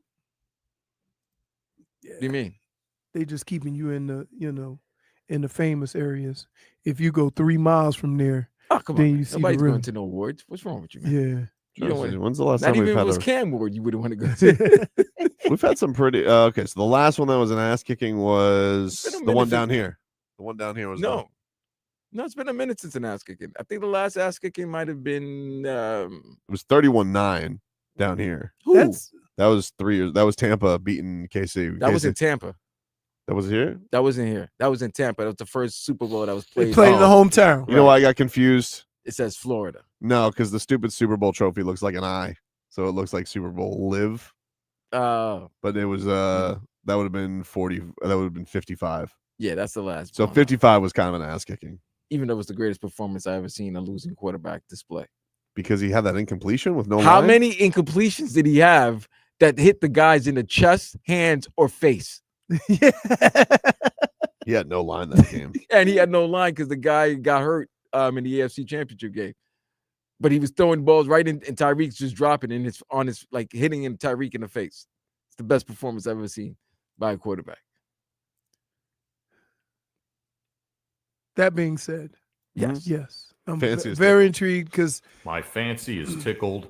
like, Are you more intrigued by that or the halftime show I mean, for slander? oh my goodness, For slander, Who knows what he's going to it's do? not gonna be no. he's slander. doing that. He's doing the song. He said He's he doing wasn't the gonna song. do the show unless he could do the song. Yeah. Yeah, of course. Why would you sign up for it? Dude, Yeah. everybody's. I think it's gonna start like that. You think Drake reacts nah, this weekend? he I already think did. it's gonna start. He already did. He's he gonna, go- what do you mean he already did? Drake's in Australia doing a concert. So he, Yeah, I saw. I'm talking about like a legitimate reaction to it though. Like, Oh no, he can't. It's over. It's Rap City. And then what's gonna hurt him the most is when Lil Wayne comes out and does a song with Kendrick. It's gonna hurt his heart. oof. Yeah, but Lil Wayne ain't got no beef with nobody. He just want to perform. I'm shocked that they have Lamar there and not Lil Wayne. Timbo, you could turn it off too. You It's know. the biggest thing in music right now, though. He just won. It's not shocking. Well, no, but when they decided he wasn't, we didn't know he was gonna win all these Grammys. No. But Right? It was already. Yeah, we but, did. but it was We did. already. It was already decided. Like that Leroy. was the song of the summer. Yeah, Leroy. but when did they decide who's gonna Leroy. do the? Leroy. They decided in season. They decide okay. in September when who's gonna do the Grammys. Okay. No, And- not the Grammys. I mean, I'm talking about the Super Bowl. They Okay, by gotcha. September. And here's the other thing, Leroy. Then if you see like Beyonce, Kendrick, if you see the big name celebrities, a superstars act at the Grammys, there's a great chance 9 times out of 10 they're winning an award. Yes, absolutely. So they're going to have to come. They're going to be there just to accept their award. Right. Kendrick is already performing at the Super Bowl, doesn't have to perform at the Grammys, but they were going to give him 5 out of 5. They were going to give him big awards. Right. Got you. That's all. But you think that Lil Wayne's still going to do a feature? Listen. How can you go to New Orleans and not have Lil Wayne? The way I thought he was no, Drake. Right, that's Drake. But he's already said he ain't into this. I thought he was doing like some performance on the outskirts of the Super Bowl. Listen, to make New Orleans happy and to make everybody happy, and it would be the ultimate FU to Drake. It really would be. To get the guy that signed him, just bring him over and have him perform in the Super Bowl in his hometown. Like he was making a big stink. Unless he's a Trojan horse and he's gonna disparage Kendrick Lamar in defense of Drake. Nah, because Lil Wayne, he just said, I ain't about all that. He ain't gonna do that. He ain't gonna do that. He's not gonna do that. Oh, Wayne said he's not gonna be there. So that's why they all say. Hey, listen, everybody says that for surprises. Yeah, that's what they do for the Royal Rumble too. When Exactly. When they catch somebody on the airplane on the way to the Royal Rumble, they they'll be like, that. "Oh no, I'm not going to the Royal Rumble." And then all of a sudden, guess what? He's in the Royal Rumble. he or she's no, he's right. Point for Tobin. They're like, "Oh, Undertaker's on my flight." They're like, "What? I thought he was retired." Royal Rumble, dude. Point for Wait. Hey, like, What? wow. Everything between you and Frog Boy always ends up back at wrestling. He's very into the wrestling lately, but And that is a move. Stop. First of all, he's so faking. Hmm? Frog Boy don't know what the hell's going on with wrestling. I think he's been into it lately. He's only into it because he got into it because maybe his kid, but he doesn't know half. By the way, the day he was talking wrestling with you, he was spitball. He was just spitballing. He didn't know what was going on. He was taking guess. Went to Netflix, the Raw Netflix with the Hulk Hogan. He didn't know anything. I was texting him, telling him what to say. Get out of here. Frog Boy don't know what to do. What's going on?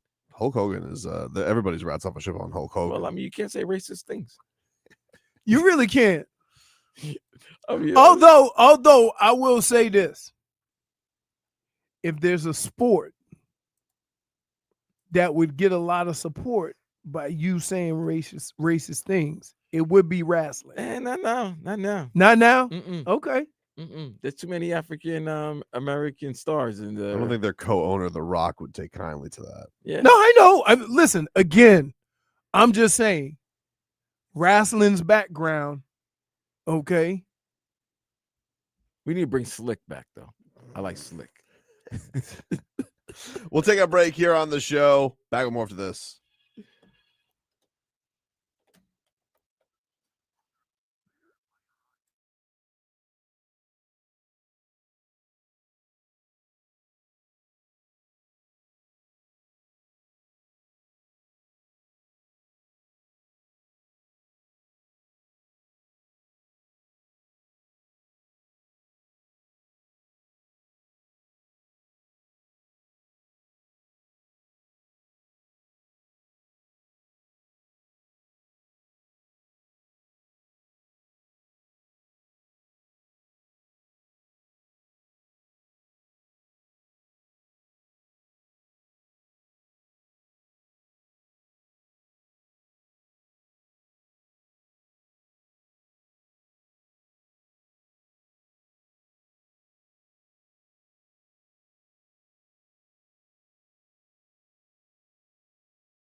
Welcome back, everybody. Tobin and Leroy here with you.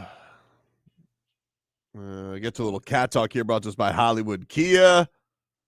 Hollywood Kia, #1 Kia dealer in all of Florida. Get their star treatment. We want to see you in a Hollywood Kia. Visit them online, hollywoodkia.com. Panthers win last night, 3-2 over the Blues. Matthew Tkachuk, hometown. Couple of goals. Gives the Cats the lift that they need to get to where they got to get to, Leroy. They'll be back now tomorrow, taking on the Ottawa Senators. Here's a little Paul Maurice for you after the win. We'll get him looked at tomorrow, but not too bad. Upper body. He was flying around out there in that first period, had a goal. Just what did you make of his performance early on? He looked exactly like he did in the LA game at home, which is why we were pretty excited about it before he got sick. So we think we've got something that we really like. We just can't get it to stay together. So hopefully, if he doesn't go against Ottawa, he gets through that break and we can get those guys back together because they've got some chemistry for sure. You told me earlier today that you want this team to push hard in these final 2 games before the break. How did your team do that tonight? You know, pretty good. We gave up 2 shots in the third period. I think we're pretty close to it, so that's right for us. I don't think we generated a ton, but that's all right. This is kind of like an extended road trip. We play back-to-back games at home and then leave after the game to go out on this road. So it feels like a long road trip, and we found a way. Sometimes you loosen up in the third periods of those games. You're just trying to get the win, and you just trade, and I didn't think we did that at all, so that's the good part. There you go. Paul Maurice after yesterday's win against the St. Louis Blues. Cool as it gets. Rest of our headlines are brought to you by Doral Volkswagen. Doral Volkswagen, choose from over 300 new Volkswagen models in stock with the Tiguan, the Taos, and the Atlas. Remember, when it comes to Volkswagen, the great deals are at Doral Volkswagen. You got your Hall of Fame now all set for this class. Wow. What? Defensive Player of the Year. Patrick Surtain. Yeah. Yep. Congratulations to the former Miami Dolphins son. Excellent cornerback for the Denver Broncos. Coach of the Year. Who do you think won that? O'Connell, I believe, won. Yeah. He was asking Toby the question like this thing happened to happen up there 14 hours ago, and he doesn't reading. have a TV right in front of him. Who else? Any other ones you want to give me trivia on? No, Yeah, who's you're looking offensive? at the answers. Who's offensive rookie of the year? There, Toby. Man, I'm going to go. Well, it wasn't Patrick Paul. So I think I'm going to go Jaden Daniels. I think you're right. Wow. No, Offensive Player of the Year was Saquon. Rookie of the year. I said Rookie of offensive the, rookie. Rookie of the Year. Yeah, Rookie of the Year was Jaden Daniels.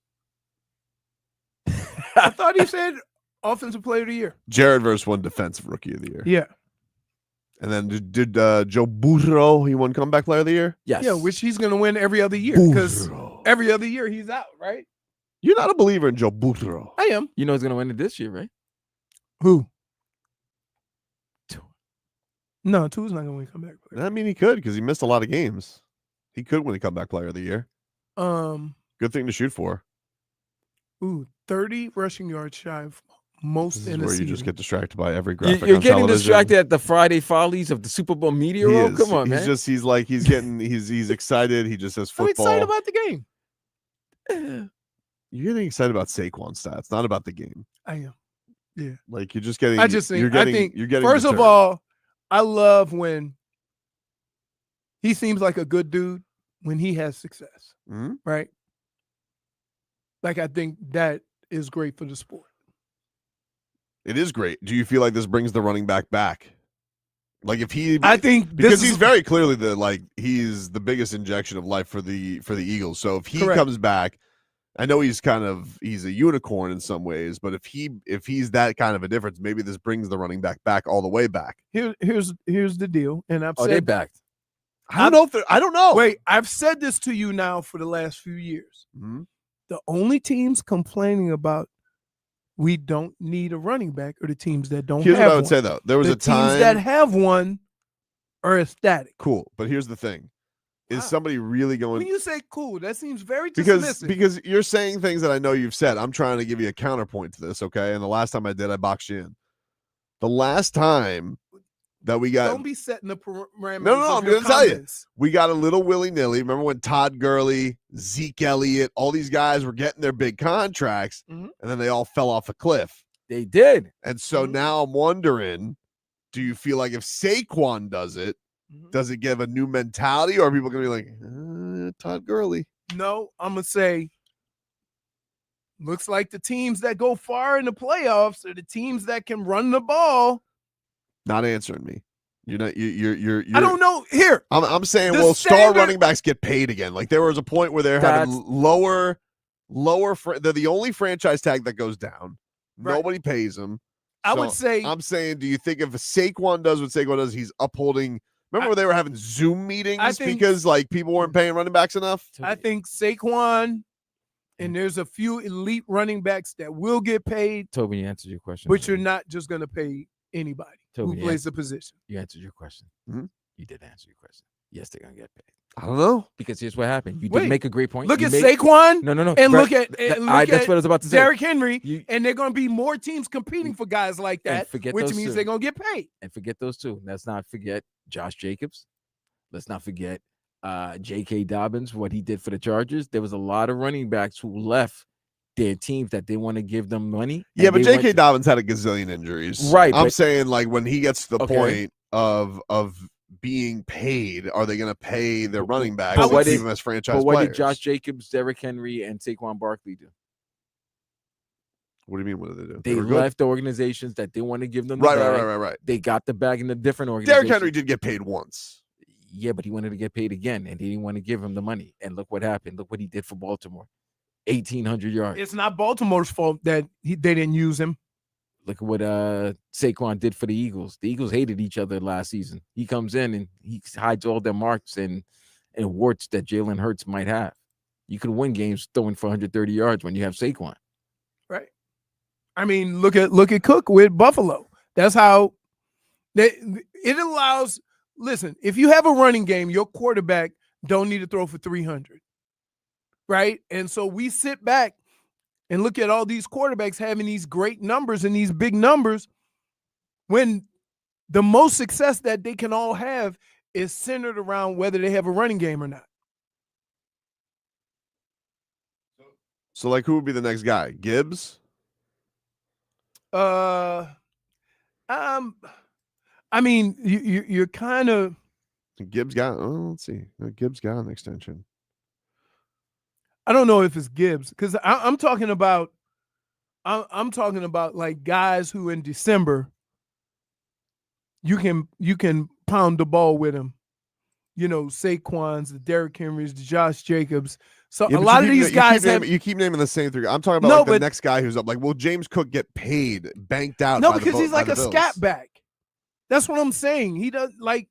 We're talking about the type of running backs like those guys who are thick and that you can hand the ball off to them in December 3 or 4 times in a row and end the game. Some of these guys are great running backs, but they're tiny, like 190. You know what I mean? So that's why I'm kind of like not saying that everybody could do it, but if you got a guy that's 220, right, that you know you can lean on when the weather gets cold, like those 3 guys, yeah, they'll get paid. Kind of sounds like you're not going to pay them.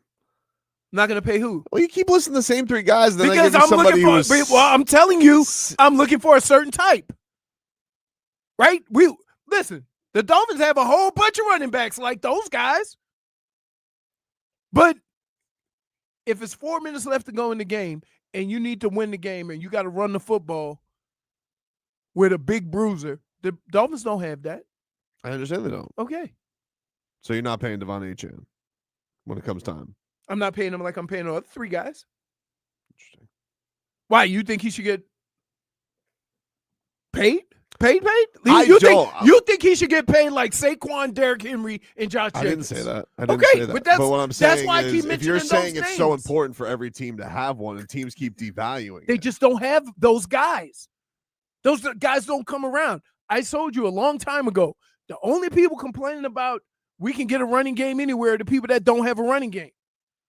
So they have just got that in their mind that we don't really need one because they don't have one.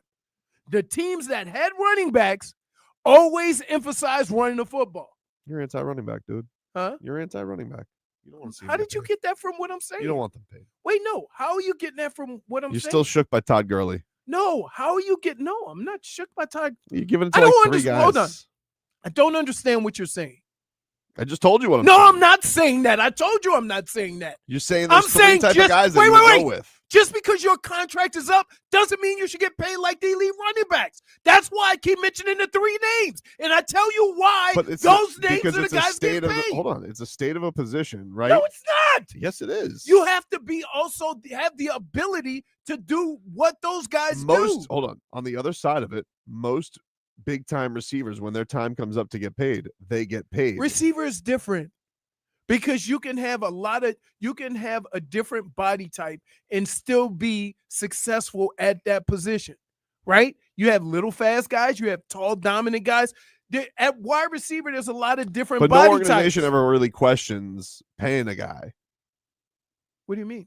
They don't question paying the premier wide receiver. Because if you can get, if you're telling me that the position of running back is that important, why aren't organizations going to change their ways? Because you don't just pay anybody for it. The 3 guys that I mentioned have the body type. So you're just saying there's not enough good guys. I said that 1,000 times. That the people that don't say they can go without a running back or do running back by committee don't have one. So Saquon's not changing anything. Yeah, he's changed. You know what he's changing? Mm-hmm. We want to go get another Saquon. There aren't any. So you don't think he's changing anything? What? Dude, I'm done with this. I don't understand why. I'm done with this. You sound ridiculous. How do I sound you ridiculous? Really do. I'm asking questions. Because do you understand? Okay, so here's you asked me a hockey question. I'm asking you a football question. Let me put it in a different perspective. Okay, so Patrick Mahomes is the highest paid quarterback, right? Does that mean all quarterbacks should get paid? All quarterbacks have gotten paid. No, but not like him. Jared Goff got paid like he did. All right. But running back is not like that. But I'm asking it's why. Not. If you're saying it's such an integral because part. They're all not built or have the talent of the 3 guys I mentioned. Like, you know what the worst feeling in the world is?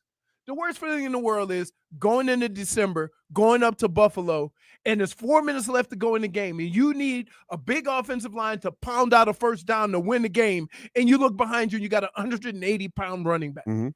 Like, that's the thing. Okay, but my whole point of asking the question of it was, what you're getting upset about it, and I don't really understand why. My whole point was Saquon Barkley being this important to a team winning a Super Bowl. Yes. Is it going to change how people think about it? Back a couple of years ago, when Todd Gurley got the Rams to the Super Bowl, okay, they paid him. He fell off a cliff. But doesn't matter. Okay. He still fell off a cliff. Okay. And then running backs stopped getting paid. No, their franchise number went down while kickers were going higher, Leroy. It's the facts of it. So I'm just asking, is it a guy like Saquon? Could that change the mentality? You're telling me, I guess, no, because there's not enough unicorns out there. Right. I'm telling you that the way people run the football, okay, that there aren't a bunch of Saquon Barkleys, Derrick Henrys, and Josh Jacobsons running around in the NFL, right? Nor do teams put. Well, do you think that's because nobody wants to do it anymore? I think because there aren't enough of them. But there aren't enough of those guys. I felt like there used to be a lot more stud running backs. No, I kind of agree with Toby here because here's what happens. I think a lot of these guys are stud running backs. They just don't want to get a second big. They don't want to offer. Why them would a anybody second want to big be a running contract back these days? Because they don't want to offer them a second big contract. Because like what he said, Todd Gurley, Ezekiel Elliott, they all got big deals, and then they fell off, and nobody was trying to give them big contracts. Saquon, Derrick Henry, Josh Jacobs, that whole Zoom running back meeting committee. They saw this and they made an effort to make sure that they get their pay. They played well.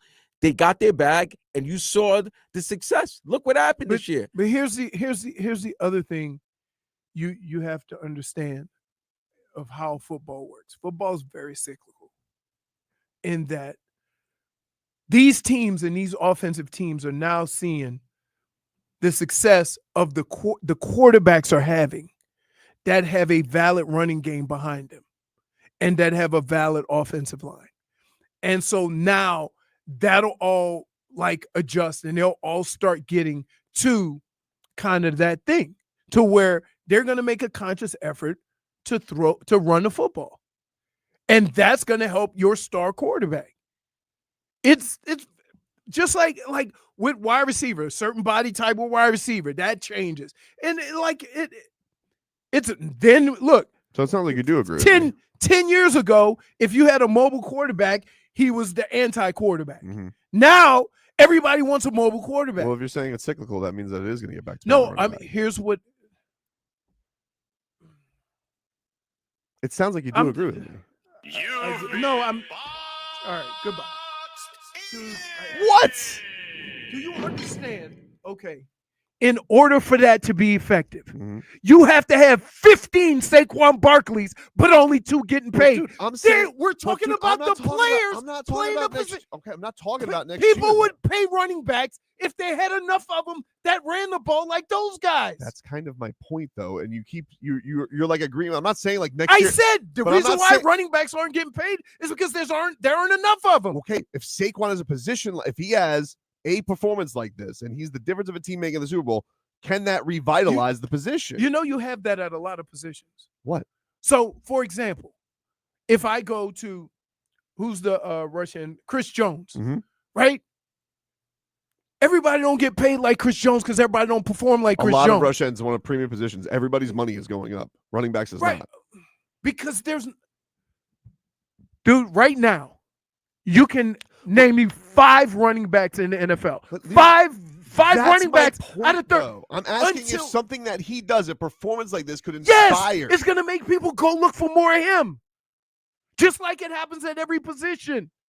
But what has happened is that because there's only 5 exceptional running backs in the league that can do what Saquon can do or can carry the load, then teams don't even bother with the running game. And now we get to a position later on in the season where everybody's looking around going, damn, we better find a good running game.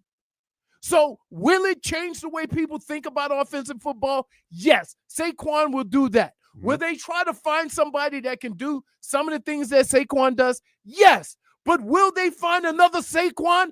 I doubt it. He is a unique person. And so to make it sound like there's just 1,000 Saquons over there, we just got to find them. See, this is the thing, though. Pick a different guy then. Okay, dude, but he's the guy in the Super Bowl right now. So, like, I don't understand why you're agreeing with 80%, but you're trying to back off. Like, I'm saying there's 900 Saquons out there. That's not what I said. That's the way you make it sound. No, it's not. Okay. No, it's not. Then why are you telling me does Saquon make somebody else want to go get paid? You don't think anybody's Because if they have to be like Saquon. They have to remind you of Saquon to go pay him. You're going to say no kids are going to be watching Saquon Barkley and be like, you know what? Instead of wanting to be a receiver, maybe I will want to be a running back because I could be a star running back on a team. You got a lot of 6 foot, 220-pound receivers. Okay. You think at an early age you can decide whether I want to be a running back or a wide receiver? Your body type makes you that way. So you don't think that the way people have treated running backs has changed the amount of talent that wants to go play running back? I think running backs are running backs, dude. Like very rarely. Here, the way it's happened this time of year or this last few years is all these little scat backs and all these little slot receivers have become running backs and they get them the ball that way. You haven't had a true running back. The way offensive football has been, right? You're looking at the Christian McCaffreys of the world, right? Guys who do a lot of different things. You haven't had a guy. Teams, offensive football isn't designed around a guy who can carry the ball 25 times. Now you look at some of the teams that have had success in the playoffs, where teams have made a conscious effort of running the football and being physical up front. Those are the teams that have gone far. So more teams are going to be more inclined with, hey, we got to do something to get a running game. We have to do something to be more dominant on the 2 lines of scrimmage, and that will change how running backs are paid. But to say, oh, you don't think Saquon, yeah, hell, I wanted to be O.J. Simpson. I couldn't run like him. But that doesn't mean that, more guys are going to say, you know what, I want to play running back instead of this because of Saquon Barkley and I could get paid. Sometimes you just, when you play football all your life, sometimes you just end up at a position. I know a whole bunch of, the running back I played with in high school, by the time he got to the league, he was a safety. Mm-hmm. I'm more than sure he didn't say, I want to be Ronnie Lott. It just happened. So to say we're all making decisions as young football players going, that Saquon Barkley is getting paid, I'm gonna be a running back. No. But I would say that running backs not getting paid probably deters more people from wanting to. No, dude, when you start playing football and you go to college and you start playing different, you think you don't, the position kind of just gets you. You don't pick a position. You don't think that's changed though with all this NIL and the way guys specialize things? Like guys are being more pigeonholed than they ever have been, or wanting to steer towards what they want to do. And if they don't, then they leave. More on the defensive side, because you have a lot of guys who want to be Russians that they move inside or whatever. But running back, no, dude. I'm not going to read that date stuff. I just wanted to be in a good mood. You want me to read it? No. No, let me see. I'm going to read it. Where is it? Right there at the bottom. Date south. I don't see it. Right above, gotta pay HN. The jam. Hold on. Instead of the juice, it's the jam. Day south. I already want to cuss. No, by the way, everybody on the chat is telling me, Vlad, get your hand close to the dump button because Leroy's about to drop a bomb. No, I'm not. I'm good. By the way, you got you saying the same thing. You know that, right? No, well, I know that, but he doesn't. No. He doesn't want to agree with me. No, it's not. It's not that. You're making it sound like, because they see the success Saquon's having, that there's more kids say I want to play running back, and I'm saying, dude, sometimes the position gets you. You don't get to pick the position, and there's a lot of guys in NFL that when they were in high school played different positions. Then they go to college, and your most important thing, I want to get on the field. I had a running back that before he got to us played linebacker. So Toby, your question is, after the success of Saquon Barkley and others, will the running back market be more robust? More robust? Yes. No, because Leroy's saying running backs are running backs. Unless you're creme de la creme, top of the heap, you're not going to get paid. Which is the same thing at every position. But except for running backs. Yeah, but more. I get. But there's more hesitancy with that position. Right. Because after 1 year, 5 years. There is. I get that. But if you're a GM and you're a running back away, you're going to give Derrick Henry 10, 15 million.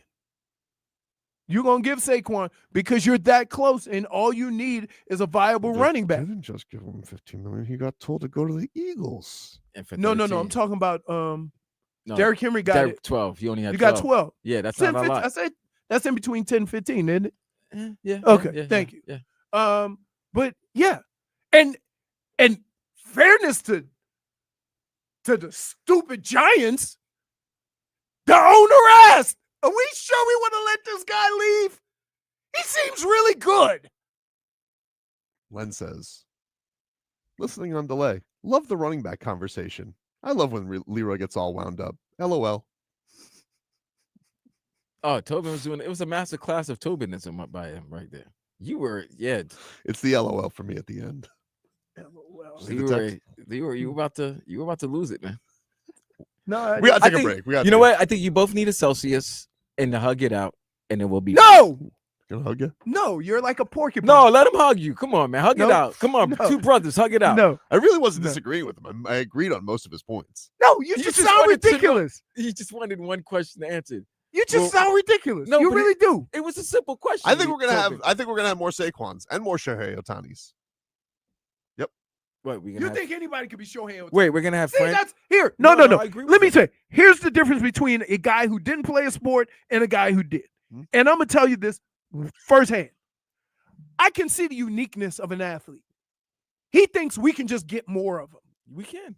Really? Okay. We can get more Shohei. We can get more guys putting the blame of gambling on their friends. There'll be more Otanis. By the way, he got 57 months. Exactly. Well, exactly. You need some Barry. You think he's got that Greg Anderson? Oh, yeah. That's a best friend. That's the best of friends. 57 months. Was that 4.5 years? That's almost 5. That's five. Almost 5. 5. That's 3 months short of 5. Yeah, you did till September. Where you got to do that time? California or in China? Or Japan? He's got to do it in California. I think it's in Cali. You don't want to do it in I don't think he wants to do it in his native country. Take Oh, a maybe break. yes. Back after this.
All right, welcome back. Tobin and Leroy.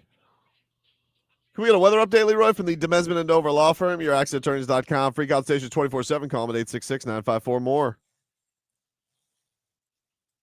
Open up the window plate. Got the clouds going from left to right, which means we got an easterly wind at about, I'd say 5 to 10 miles an hour. It don't look like it's moving too bad. It is partly cloudy, and it's right around 80 degrees, maybe a little bit higher than 80 because it's been warming up lately. Other than that, very pleasant South Florida day.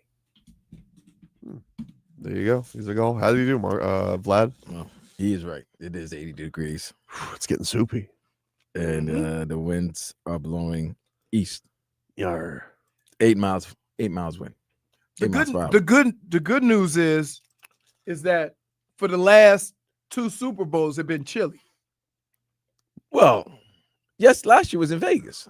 So it's, No, I'm talking about at my house. Oh, yeah. Oh, yeah. It's been chilly. Once it gets nighttime, everybody's like bundled up. Oh, this is a good weather for Leroy this week. Yeah. Mm-hmm. You haven't lived until you spend $900 heating your pool up. A lot. That's a big flex, Leroy. Dude, hey, no. Let me tell you. I was shocked. Eric Spoelstra, he has spoken at shoot around on the Jimmy Butler deal. We're not talking about say after good the game. riddance? No.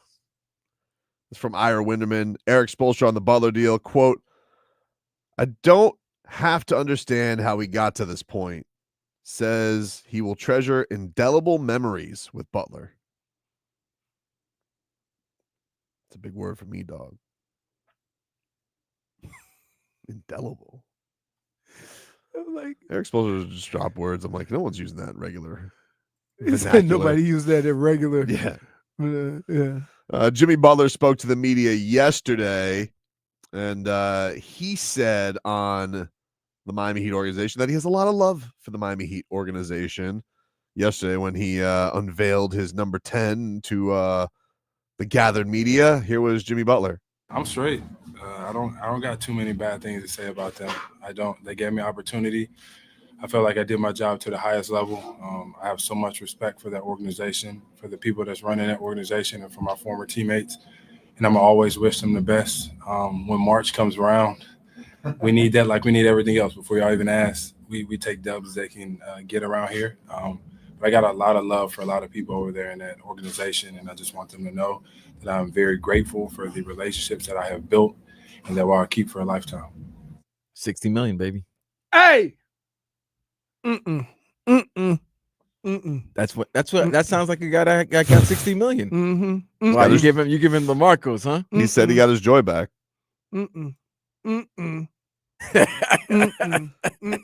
This is Jimmy Butler. No. Which wait. Let me ask you a question real quick before Tobin goes to this next guy. Which is infuriating you more? Was that the last conversation you had with Tobin about the running backs, or Jimmy's comment right now about the love for the Heat?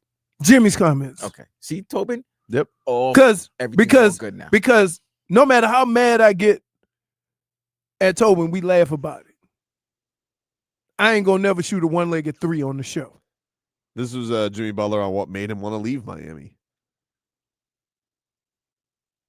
What was it that made you want to leave then? Better say 60 million. That's a good question, actually. That is a good question. I don't know. Maybe just a lot of talking back and forth, and sooner or later, talking's got to stop. There you go. Damn, that was a round shot. But you know what? He's like, this old man wanted to stop boo-hooing in front of me. He was unhinged. That's to get outta funny. here. That's funny because he won't mention the real reason because he don't want to get crushed. Right? I have more respect for him if he just come out and say, I wanted to get that money. I wanted to get that additional year. I can live with that. I can live with that. But this? He was asked about the extension and how much of a role that played for him. And this is what he had to say. I'm not going to say that was a big part. Why? I'm happy about it. I am happy about it. I think the biggest part was just getting me to be able to play basketball again. I just want to be able to go out there and do what I've been doing for a very long time and have fun and smile and rip and run and not feel like I'm just doing cardio majority of the game. So I'm very, very, very happy that I'm not getting suspended no more. He blamed you, Tobin. Hey, what? Hey. He blamed you in the second Don't. question. Hey, He man. blamed you. Listen, Jimmy, it's okay, dude. It's okay. Say the money, but to say it didn't play a big factor, it was the only factor. Otherwise, your ass would have been in Memphis. True. 2 weeks ago. Yep. But they wouldn't give you an extension. I'm not going to go there. But it's anywhere but Miami, though. Listen to this question that was asked and listen to his comment. And it all goes back to you. So what was it that made you want to leave then? That's a good question, actually. That is a good question. I don't know. Maybe just a lot of talking back and forth, and sooner or later, talking's got to stop. Who asked Pat Riley that question? Yeah, and then who asked Jimmy? Whatever, dude. They had a meeting where. Oh, dude, nothing. What meeting? Whatever, I they didn't had know a about no meeting. They had a private I didn't meeting. know Why does about it have no to do with meeting. me? How did you know about a private meeting? I didn't know about it. Well, I mean, they said he was going to meet. No. So you don't think it escalated the situation by you taking Jimmy's comments and running to Pat? And I then didn't- Pat's comments and running to Jimmy? This is what the thing that I just take. I take issue. Hold on. said, I just take Vlad, issue. Vlad, he said, I he don't no, know no, what I to take issue do. with you saying that. I take issue with You you saying did. That's what you did. I ran That's to what you him. did. That's You what you act did. like I ran like a little That's what you did. schoolgirl with You did. gossip, and I did. Really? Yes, you You did. did. I'm No, I You didn't, did. dude. Oh my goodness. Leroy, let me explain this, right? I think Tobin was asking him the question so that Rouse would give this impassionate, like emboldened, like this unbelievable response to get the fan base going, get his juices going. Like, yeah, Boston. If Jim VP was there, you guys wouldn't won. Forget you, But I was Knicks, hopeful, yeah. and all of that. All you top teams. If Jim VP was there, we were a full squad. We would knock you out. That's what Jimmy Butler said, by the way. And then what did Riley say? No, Shut guys, it. Yeah, shut it down. Shut it. Shut If it you up. didn't play. Dade South But says, keep in mind, this is also on the heels of him being, 100% pissed off about the fact that Jimmy only played 60, 65 games the last 2 years. So there's that. That's what you were Right. trying to, that's exactly. Wade And away. so while Wade you is sitting there right. trying to hype Pat Riley up, you actually pissed him off even more. And you started this Yes. this path. You. started that. You said You're the reason Jimmy is a warrior right now. Right. doesn't sound like I am because it sounds like it was the money. Oh, that Now he all of a wanted sudden me it's to. me. Now, You just he- said it was the money, he and you would said- have respected no. him more. But now Yeah, you're saying it's me. Because he lied again and said, no, it wasn't really about the money. Then why would you only go to a team that give you the extension? Very interesting. Yeah. And if it was all about playing, you would have came in and played like you said you was going to play.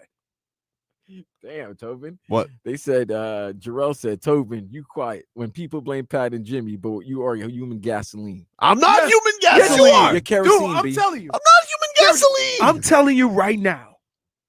Bring some of that kerosene with you because I got some tiki torches to keep the bugs away. I'm telling you, dude, this is what you do. You have done it. We see you do it all the time. It just hit a little bit closer to home this time. You do it with fighters, right? Every time we interview a fighter, you at some point in the thing, we have to get the dump button ready because he said he gonna knock your ass out, right? That's what you do. So I have. Am I supposed to just? We're supposed to play, back and forth niceties. No, but then again, then you deny it when we accuse you of the same thing. The thing that you have been consistent with throughout your whole. Well, because you want to know something, it's better for all things to be out in the open instead of this rat behavior Also, back now and you forth. admit to it. No, I just think my whole point of it was when I've asked these questions, you call it instigating, and what I say is clarity on these situations. Like That from my sounds it. standpoint, We're real clear now. No. We got no Jimmy. You broke Because this is what Tobin, you broke the cities. That's what people are saying. I didn't break the city. I didn't break you the said. city. I You didn't break saying the you city. broke the city. I didn't break the city. You broke the Tobin team. broke the city. If something was more out in the open that needed to be brought to light, D Sizzle say you're Tobin, radio Flavor Flav, professional hype man. It's not fair. Yeah, boy. Take a break. Back after this.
All right, welcome back, everybody. Tobin and Leroy here with you, 560 WQAM. Take you guys up until 2 here on the program. This was good Kanye. What do we have now? Crazy Kanye. I mean, he's always been cuckoo, but the music, took precedence over the craziness. I don't like it. No? No, I'm talking about comment. Which one? Tobin, I'm a fan, but it's crazy how that question derailed our franchise. It's not fair. It did. And then you double back and asked Jimmy, and Jimmy gave you the side Completely different question. It was still within the same. Listen, they were months apart. Can I just say this? Doesn't matter. When you have two people beefing, if you go back and mention the other person, there's probably a chance that there's going to be a whole bunch of negativity in any comment they make regarding that other person. You know this. You're not new to this. See what the Heat did? What did they do? They gave Wiggins 22. Of course. Last little bit of petty. Like, what number do you want? You said they wouldn't give it to him. I don't think they would. I don't think they should, to be honest with you. Why? It's Golden State didn't give Jimmy 22 out of respect for Wiggins. No, he didn't want 22. If he would have wanted 22, they'd gave it to him. Ira said he actually wanted 10 when he came here, but he didn't. But obviously Tim Hardaway hasn't retired, so he wasn't given 10. Right. Supposedly Jimmy said that that they were going to unretire 23 for him, but then he just went 22 instead. They were going to unretire? Yeah, they were going to unretire because it's retired for Jordan. And Jimmy had claimed back in the day that Riley was going to unretire it for him. But, which I would have been all for, by the way, because I hate the fact that Michael Jordan's jersey is retired. But I have a rule. Unless it's a league-wide mandate, yep, like 6, yep, under no circumstances are we retiring another player. Yeah, I never understand. That's one of Riley's big faults. Not a fan. It was it's like this guy destroyed you. Do you understand? It's pre-credentials of the franchise, but it's one I just wish, because nobody would know if we just took it away. Nobody would know. Nobody would care. Is it still up there? I don't even notice. They took the jersey down. Now it's just a big red 23 because they weren't going to put a Celtics jersey up there. So when Bill Russell died, they put a green 6, a red 23, and then an aqua and orange 13 for Dan Marino. Well, damn, if you love them, put a blue and orange 33 for Pat Ewing if you love them. Okay, geez, like you're just doing it. You're giving everybody. That's what I say, Vlad. I don't care how bitter the rivalry was. I don't care how great. I ain't never putting somebody else's jersey unless I lost a bet. Unless I lost a bet. I lost the bet. I think it's unfair that they leaked that Pat Riley cried. The old cry. Okay. When he cried. I don't cry. When did he cry? You cry. I don't cry. You've never gotten emotional? Not in a situation like that. You don't. Okay. When did Riley cry? I tend to lean towards anger. You're an angry black man. You're not. I think you're going to be more susceptible to tears at 79. Who, me? Yeah. No, if I still. Time out. How long is it going to take you to get to 79? 23 years. Oh, he's got 20 years of being old and bitter. 53-year-old. Yeah. What are you, 56? Yeah. Yeah, 56-year-old Riley doesn't cry. Oh, 56-year-old Riley's. Come on, man. He still had black hair. He still had jet black hair. No shot. He cries. He ain't crying. The old cry. What are you going to do? They get emotional. At 56, he was the coach. He's still coaching. Yeah. Yeah. Andrew Wiggins. This is Eric Spoelstra, what he said about him. His scoring, putting pressure on defenses. Defensively, he's such a unique, dynamic, versatile defender. Fits right into how we defend. Duncan Robinson says he's super dynamic. This is from Barry Jackson, Miami Herald, by the way.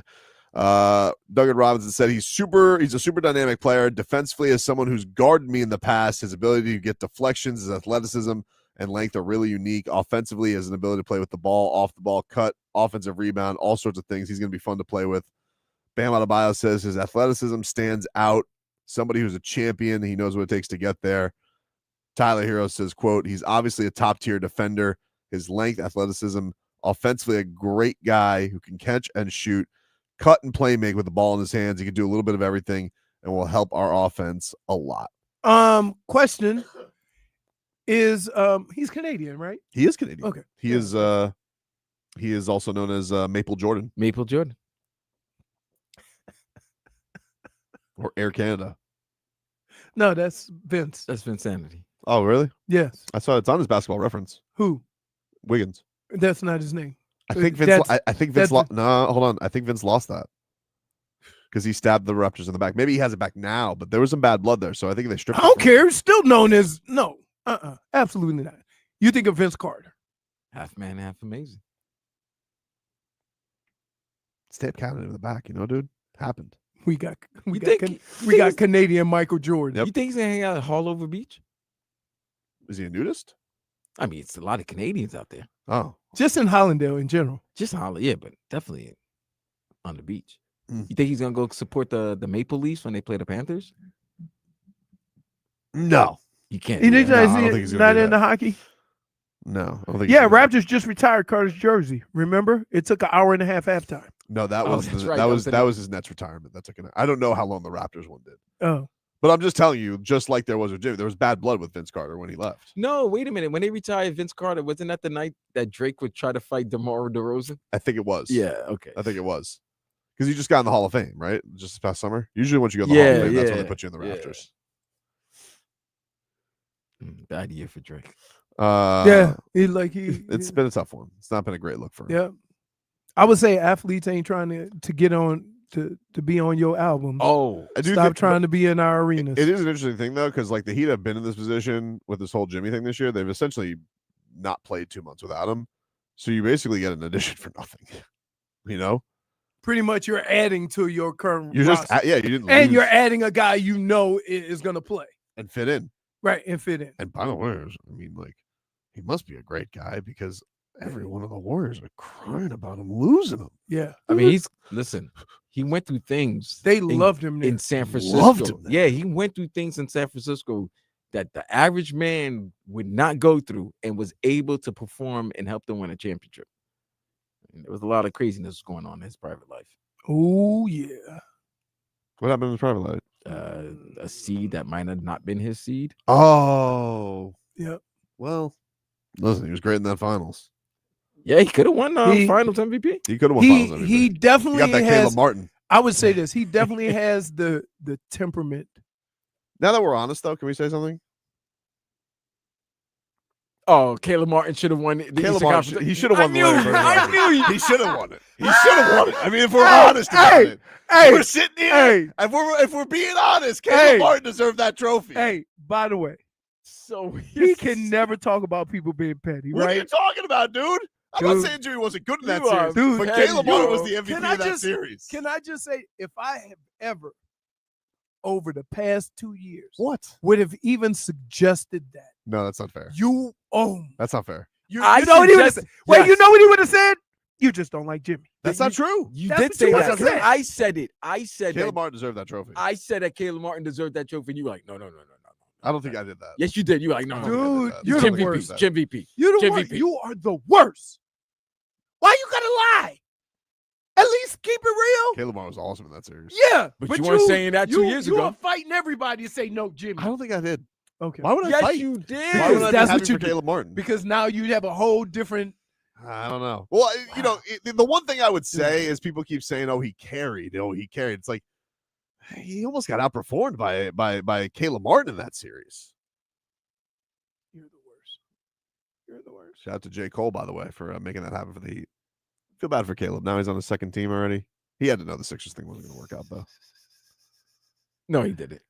No, he had to know. No, he didn't. Anybody who goes to the Sixers. Oh, wait a minute, Tobin. Are we acting like this guy was not offered a bigger deal by the Heat? He was. He said no. He was. And then he had to take a cheaper deal with the Sixers. And now he's in Texas. Dwayne says QAM needs an AI search of Tobin's old comments. Yes. Tell me, you don't need to just pull it up. No, we have them. I just don't. I didn't say that. No, you say so much stuff, dude. You do. You say so much stuff that Marcos has a file in this company. He doesn't have a file. Oh, we have files. We got files. We kept the files. Caleb we kept the files. He deserved that trophy. You say facts have changed. You didn't say that. Yeah. You just all of a sudden, dude. What? I'm telling you. Wait a minute. I was here. Leroy. How long? Over and under, right? Let's play. We have hard book. We have hard rock. Let's do vladbook.com. How long? Over under the days till Tobin turns on Andrew Wiggins. No, I don't think so. I would say Here's what'll happen. Because along with him being very critical of guys, he also has no patience. So he will say something along the lines of, "Oh, defender, how about making a bucket, Wiggins?" You'll come in this. How about not building a brick house, Wiggins? I don't do that. You what? I don't do that. Point for See, here's the problem. We all know you sitting here in front of Twitch, YouTube, to the people we talking to on the radio, and you're flat out lying. I'm not a liar. You sent who's it? Verhage to the Yotes? Deserved. See that and wait. Let's be clear. He's the only one that determines whether it's deserved or not, which gives him an escape clause because if Wiggins has a bad game, he can say deserved. Wow. See, You you already So we gotta take a break. We'll be back with more for this. Oh, now you want a break.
Welcome back. Tobin and Leroy, back with you here. Take you guys up until 2 here on the program. Let's get the headlines here. Brought to you by Doral Volkswagen. Doral Volkswagen, choose from over 300 new Volkswagen models in stock, like the Tiguan, the Taos, and the Atlas. Remember, when it comes to Volkswagen, the great deals are at Doral Volkswagen. Heat back on the hardwood tonight. 7:30 is your tip-off from the Barclays Center. No Andrew Wiggins. Man, I'm so hungry. I thought you said bear claw. Do you like bear claws? Not necessarily. Sounded like food, though. Don't seem like a bear claw type of person. I could not be in New Orleans right now. Why not? The food is so good. Dude. Oh, so good. What do you think is the most popping spot right now in the touristy part of New Orleans? Dragos? What's that? Or Arno's restaurants downtown. Like, for me, that wouldn't be the, What would your go-to spot be? Mama's. Mama's. There ain't, like, if you live in New Orleans, there ain't nothing that you can eat at a restaurant that somebody can't cook at your house. Well, Super Bowl 59 is getting underway. You got any? What do you want to bet? You want to bet some? You got some props that are tickling your fancy at all? Not really. I haven't really, like, I tried to feel it, but I really didn't. I'm going with I'm gonna get Gatorade color. That's always a favorite. It's always No, fun. What? It's no fun. Dude, what are you talking about? Purple's the favorite this year. That's been a reg of the Chiefs, hasn't it? Mm-hmm.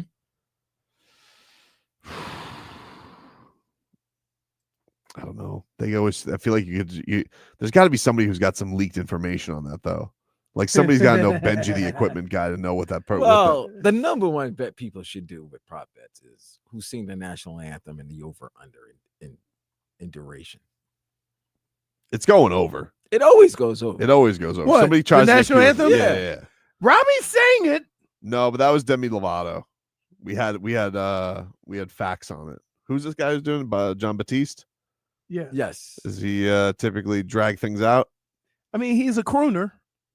So they tend to croon. Right, exactly. Tom Brady. Not a Super Bowl plus 300. Purple Gatorade each of the last 2 Super Bowls. I don't know. Something tells me they're going to swerve this one. Yeah. Yeah, you can't. Then again, do you want to change mojo? Now, I guess they can't change it, right? Like if you won 2 Super Bowls with purple, then you can't go to another color. That would seem crazy. Equipment guy could get fired for that. I would. I mean, but here's the deal. When you're doing that, the game's over. So how can you, who cares? Because you bet it. No, but I'm saying if they've gone, like, they say, oh, if you like, you can't say I'm got to do the same thing, right? Because once the game's over, who cares? Yeah, but you're going to know during the game, and they're going to be like, Greg, you went orange Gatorade this time? We went purple the last 2 wins, baby. We lost. Like, I'm sorry. So that's why you got to be a little bit more careful with it, you know? Yeah, I got you. Orange is then next. Red, pink, plus 550. Nobody ever goes blue. I don't know why. Can I just say this? It's not a good stain. Blue Gatorade sucks. What do you mean? Just... No, I disagree. I like blue Gatorade. You like blue Gatorade? Oh yeah. The Arctic. Am I dude. Am I the only one? Am I the only one that thinks that the yellow Gatorade makes you thirstier? The lime? The lemon? Oh, yeah. It's like you keep drinking it, you never get quenched. You got to go orange and blue. That's Here are it. the, I like red. I like red. Last year a repeat was purple. The odds it was plus 275. The year before that it was purple. Those odds were plus 1,000. That cashed. Rams were blue before that. Bucks were blue before that. 2020 Kansas City Chiefs was orange. And then blue before that with the Patriots. So I guess blue has been pretty popular. Okay. Hmm. All right. Maybe get a little good value on blue. Plus 700? Intriguing. If I'm going to go value bet. But then again, what do you think the Eagles are doing? Because if the Eagles win, There's no green Gatorade. There's no green Gatorade. That just wouldn't Yeah. look right. That just looks like, nastiness. I feel like blue covers our bases with I think both. they'll go orange. I think they'll go with the orange. Karen S says grape Gatorade is delightful. I don't have no problem with grape. Follow. I believe that too, Jarrell. Blue Gatorade is overrated. Dennis also says blue Gatorade is Depends. gross. Okay, but are they going dark blue or are they going Arctic? Arctic is the one. Arctic is the one. Dark blue. There's a dark blue on standard Gatorade, but Gatorade Frost Arctic. It's the best. It's the absolute best. I'm I'll tell just you what's the saying, worst lemon Gatorade. lime is great, except you never quench your thirst. No, you drink water after. You just keep drinking it. Drink water. Twain says, Hey. what about light white Gatorade? That's the worst. I'm sorry. I'm sorry. Isn't that cherry flavored? No, it's Cherry glacier. Or It's a something. nasty taste. They should not have no white Gatorade. I'm sorry. Sorry to whites, but your Gatorade. No Leroy, intangibles Gatorade. Leroy, No so you intangibles. want the electrolytes to replenish your thirst? No. Crazy. Dude, but what I'm saying is that if you drink yellow lemon lime Gatorade, your thirst is never quenched. You keep drinking because you feel like you're not right. By the way, Gatorade, if you want to holler at the Tobin Leroy show, please do. Yeah, holla at us. Except with that bum ass white cherry Gatorade. Don't holler with that. White cherry, no. Right now, here's my go-to. Hmm? I go red, orange. That's about it. But then I go because I like zero, so I do the zero flavors. The zero So there's calories. a couple of fruity. There's a couple of fruity ones, but you know what's crazy? What's that? If you go Powerade, Mhm. Powerade doesn't do Power Zero yellow Really? lemon lime. I wouldn't know. I'm never drinking Powerade. Really? No, because you know what? I just drink whatever's on sale. So if I can get 3 for $5 or 2, like I just do that. Oh, Powerade will be on sale. You know Oh, it's always on sale. I can't believe I've like who's still drinking Powerade? Me, I drink it if You're it's on keeping, sale. you're keeping them afloat right now. No, but I just like because again, if I'm at my jacuzzi and I pour some in my bottle, like I'm good. Croqueta King says only psychopaths drink white Gatorade.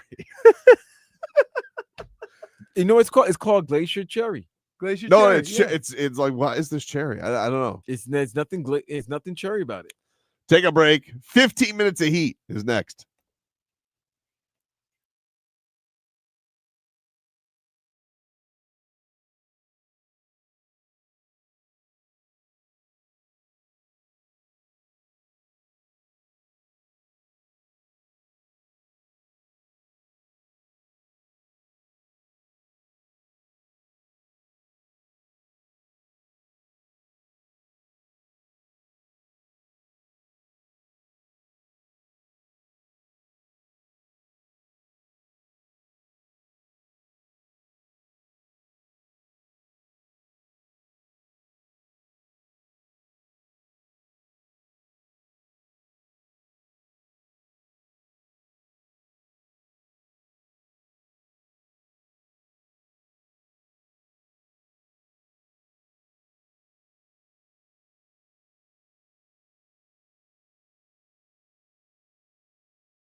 Hey, Jarrell said yellow Gatorade catching strays. It's solid. Yellow's always solid. It just makes you thirstier. I'm just saying it's solid. I did do the research. Mhm. And I got the top 10 flavors in Gatorade. Okay. Number 1. I've never heard of this. Yeah. Passion fruit thirst quencher. What? Number 2, lemon lime. Cool. Lemon lime is number 2. Yes. It's staple. Number 3, Tobin and Vlad's favorite, Gatorade Frost Glacier Freeze Yep. thirst quencher. Oh, that's that blue one. Blue. The blue Light one. blue. Number 4 is the orange. Yeah, solid. Classic. Number 5 is the Glacier Cherry. Mm, I'll pass. Number 6 is the Lime Cucumber. Oh, kick rocks. Se- Come on. 7 It's like seem like I'm a vegan. I drink cucumber water. 7 is Lightning Blast. Is this a country club? What's lightning blast? It's a cloudy color. Green? It's a cloudy color. Yeah, it's a blend of melon, citrus, yogurt that will remind you of those yummy Japanese specials. No, it does not remind me of anything. Number 8 is Fierce Grape. That's the purple one. Great, yeah. 9 is Lemonade, and 10 is the Frost Riptide. Riptide is actually good. Lemonade is good too. You know what? Anything with purple is actually good. What? We like purple. Hey, we like the purple. What are we drink. doing? What are we doing? We like the Vlad, purple what are we drink. doing? What's the difference between lemonade and lemon lime? Lemon lime. One has lime. One is lime and one doesn't. But they're Lemon both- is they're both- yellow. but they're Lemon both lime is like more. neon yellow. Yeah. Hmm. Although lemonade is pretty good. I don't think I've ever had lemonade Gatorade. Lemonade Gatorade I've is had good. strawberry lemonade Gatorade. But I don't think I've had just lemonade Gatorade. You know what's a favorite one that people like? The Cool Blue. I don't like the Cool Blue. That's that blue that people like. Yeah, it's just because then when I'm having it, I'm just thinking I'd rather have RVA Richie. I'm gonna ban your ass if you ever say that again. What do you say? Lime Coke? Lime cucumber is sneaky good. Yeah, if you're at a country club. Right. Your Karen says, I don't drink pink. I have street cred. Let's get to a little 15 minutes of heat quickly here, brought to you by Hollywood Kia. Hollywood Kia, the #1 Kia dealer in all of Florida. Get the star treatment. We want to see you in the Hollywood Kia. Visit them online, hollywoodkia.com. The Heat take on the Nets tonight. The Nets suck. Please don't lose this game, Heat. You'll send me off into a drinking tailspin before the Super Bowl this weekend. No more Ben Simmons. They won't be facing Ben Simmons. Ben Simmons is going to get bought out, and Wiggins, Kyle Anderson, and Davion Mitchell will all make their debuts likely Monday with the Celtics in town. Somebody said Nunions is balling out over in Penang. What is that? I think he's in Greece. Yeah. Well, Is I he? figured that out. But you didn't. No, I figured the name was Greek. Oh. We also have Tyreek Hill. Oh, come on. Like, can we all just listen to Leroy once? When I told you this happened, and I said part of this happened because he didn't want to talk, and they forced him to talk, and he was frustrated or whatever, right? So he said some stupid stuff. Like, I didn't make nothing of it. I told you I didn't make nothing of it then. Now he's on the road to recovery. He says, Tua's my guy. He'll always be my guy. And then he says, this is my public apology to Tua. He also said, I don't want to go nowhere. I love it here. My kids love it here. We're building something special in Miami. Mm-hmm. We'll see. I don't know. I don't know if bygones are bygones on this. I really don't. Really? I love when they the heat of the moment thing. It's not the heat of the moment thing. It really has nothing to do with the comments. It has nothing to do with the comments. It's just the overall need. No, I'm talking about the idea that, all right, we've seen it. When things are going to go poorly. So I'm saying, like, what happens if the Dolphins get off to a 1-2 start, a 1-3 start? Right. Is he going to, like, lose his bleep right off the bat? And should, like, I just mean, he like Jimmy really did. didn't lose it all year last year. He didn't until he did. It was the last game. Like, in my mind, though, like, once you're at the last game, like, you can't last another quarter. It's already been a rotten season, right? Like Ratting, a rat ratting, rotten season. ratting. To me, it's like all right, you couldn't hold out for 8 more minutes to have a freak out. It's weird. Something about that MetLife Stadium, man. The sidelines makes it's like cursed or haunted or something like that. Makes opposing wide receivers just lose their mind. I mean, they had a Super Bowl there. It started with a safety, and it was actually warm that day. I know it was Like it was 50 freezing degrees. that entire week. I mean, that was crazy. It was He did the old whoop. pretty wild, man. Manning looked back and like, are you bleeping kidding? That's how we start. I think Tua was getting the clip from the Up and Adams show, and he goes, "Apology accepted." I mean, Tua wasn't even playing the day that he walked out. He was out. Yep. Yeah, he was sitting there.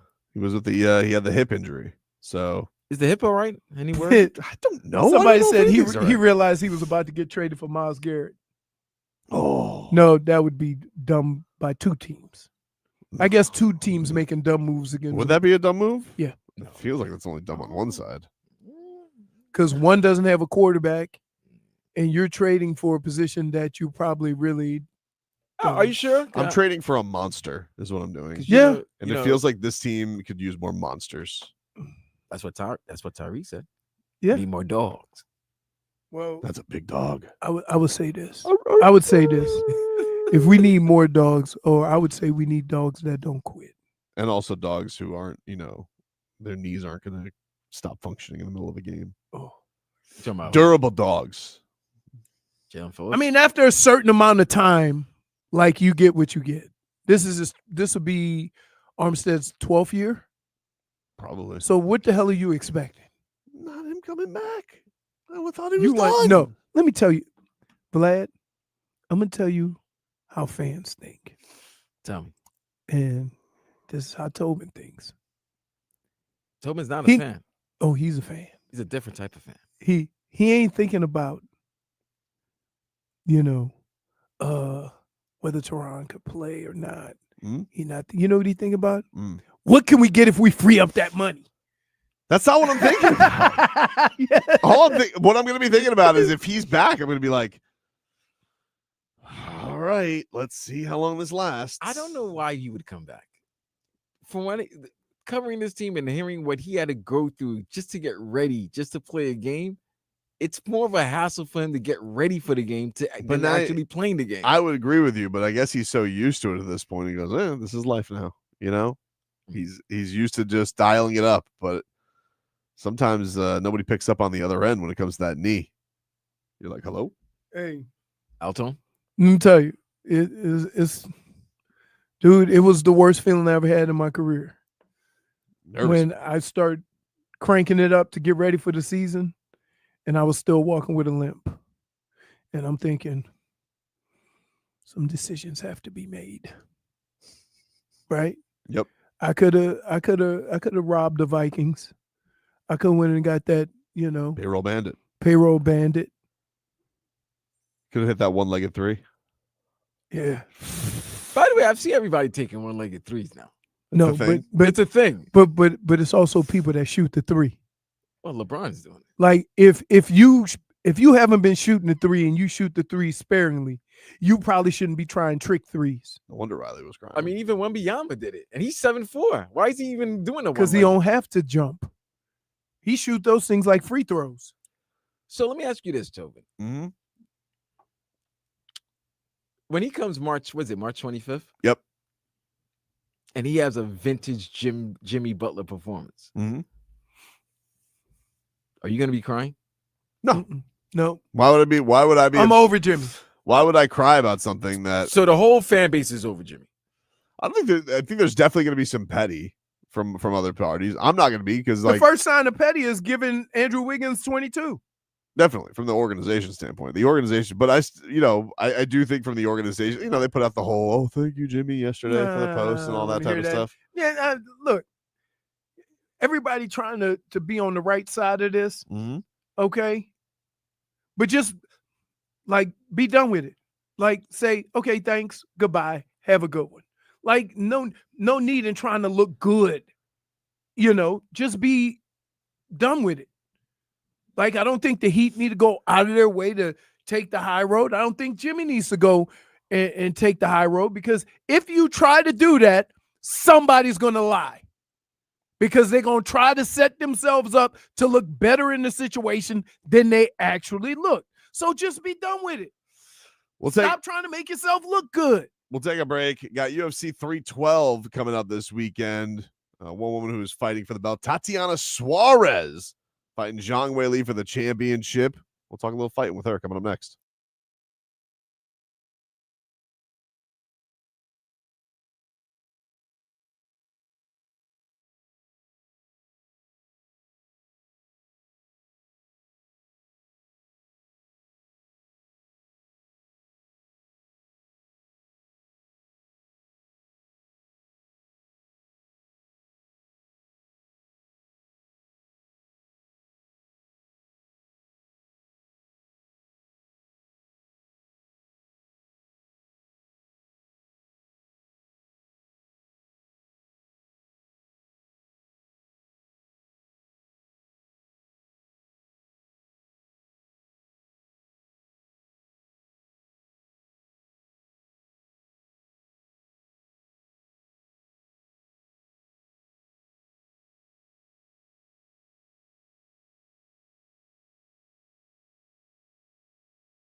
Very excited to talk to our next guest, guys. Let's take a break from Super Bowl and NBA trade deadline stuff. And we got a fighter here who's going to be fighting for the championship coming up at UFC 312 in Australia. Tatiana Suarez joining us here. Tatiana, thanks for the time. Really appreciate it.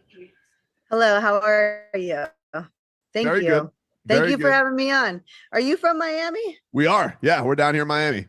Oh, okay. Well, I mean, Miami's a big place, but do you know the guy who did my documentary, Cassius Corrigan, or I don't know him. have you heard of? Okay. I don't know him. I actually I haven't mean, seen. it's a big place, so I didn't expect you to know, but I thought I would ask. How did you link up with him? What made him the guy to make it? So to be honest, he like randomly messaged me on Instagram one day, and then we ended up just becoming really good friends. And then he just, he does what he does. He's like he does what is it called? I don't know what those jobs are, like produces. Yeah, like a filmmaker, producer. Yeah, a filmmaker. And so we ended up, he just wanted to tell my story and is very passionate about telling my story. And because he was so passionate, I thought there's no one better to tell a story than someone who is very passionate about telling the story. Do you your story is, incredible, Tatiana, and it's been incredible to see, this fight week and everything that's led into it. Have you been doing like a lot of reflecting in the midst of this week, or has it been more business as usual because you are so used to this? No, it's always business. That's how I am. Anybody who knows me knows I'm not like that's probably why, I get through the things that I get through, because it's like, for me, I don't dwell on things. I kind of just go, okay, well, what can I do? What can I do to get better? When I hurt my neck, it was, what can I do to get better? How, I don't know how long it's going to take me, but I'm going to do everything that I need to do every single day in order to get back to my sport and do what I love. And I did just that. And then that's why it was really super heartbreaking when I had that knee injury, because I had done everything, all the work for 2 years to get back to my sport. And then, just like that, I was back to doing it all over again, because it was such a severe injury. So that was probably one of the most difficult things, I would say, just because I just had done so much work already. And I was like, man, I thought, because, when you think about things that happen in your life, you think, okay, maybe I'm just not ready. Maybe that's just not my time right now. And then you think, and then when you do something and then you get back to it, you go, okay, now is my time. And then I was right back to square one. And I'm like, damn, like how much do I have to learn here in life in order to, get to where I want to get. So that was probably the most challenging, but it took me maybe 2 days where I was like, okay, Tot, we're going to get back up and you're going to go ahead and you're going to recover. You're going to do everything in your power. You don't know how you're going to recover. You don't know if you're going to be the same person after, the same fighter, if your leg's going to be the same, but you're going to do everything you can to be the same. And that's all you can do, What do you think for your standpoint? Was it, was it a mindset? Was it a person or anything like that helped you the most along the way? So for me, I think that's just, my mindset. My mom has said I've been like this from a very young age, like when I was younger. I don't remember if you remember those things that went around your foot and then you skipped. It was like a ball and you skipped around it. Yeah. I think it was, was it called Skip It? Yeah, I think probably. Anyways, either way, this is how I am. Like, I remember at first I wasn't good at it. And then I was like, I'm going to keep doing it until I'm really, really, really, really good at it. And then I was just like, my mom was like, yep, she's still out there. Been hours. Like, you know what I mean? And she's like, yeah, when you put your mind to something, you really just make it a point to do it. Back in the day, I don't know if it's the same. I don't know where you grew up, but I remember, we had the jump rope thing where you would jump rope for a certain amount of time. And if you won, you would get a prize or something at the end, it was like a thing. And when I went to school, and I was like, okay, I'm going to practice. And I would just practice for months until then it was I was like, this is my moment, My mom was like, she is hyper competitive. think that's a cool. I think it's a cool thing that you see with kids too. Because my son had his first jujitsu competition. He just turned 9, Oh, and wow. I could see because his first one it was like a he lost on advantage but no points, and you could just see like that like craze in him because he couldn't wait to get out there the next time, and then he ended up Yeah. winning his next match. You could just see like that. That pride, which was a cool thing to see that. But I would see it through the kids throughout the whole time, like little 6-year-olds, girls in like non-gi. One girl got smacked in the face with an elbow illegally, and you could just see that switch turning in. So I think that is something that even as a young age you could see kids have that. It's a pretty cool thing to watch as an adult. Yeah, absolutely. I think like the most rewarding thing that I've ever done, I could say, in my life was like so my coaches were like, "Hey, Todd, do you think you'd be interested in like teaching kids wrestling?" And I was like, "No." Because some kids are like super big brats, Oh yeah. and so then I was like, I don't have the patience for this thing, like like that. I don't know if I have the patience.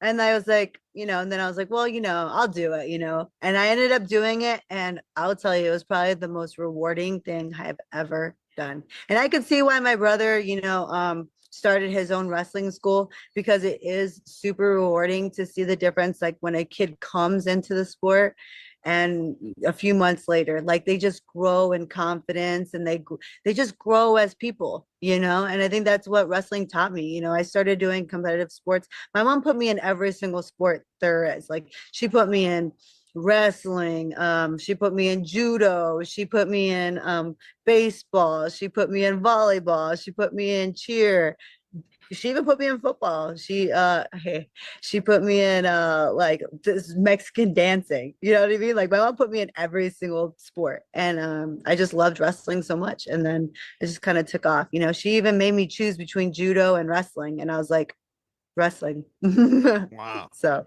yeah. This matchup against Zhang Wei Li, she's obviously been in a lot of big events. I'm sure you've had your eye on her for a while. What are the skills that she possesses?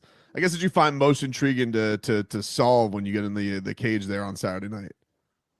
I don't think like there's anything like I feel like I just have to like solve like anything in particular that she's gonna put out there. I think I really just focus on myself, and I think that's another reason why, I have been, I think I guess we would say like not I would say like that I overcome certain things, like in my life, because I just kind of focus on myself. I don't worry about like outside sources. I don't worry about anything like that.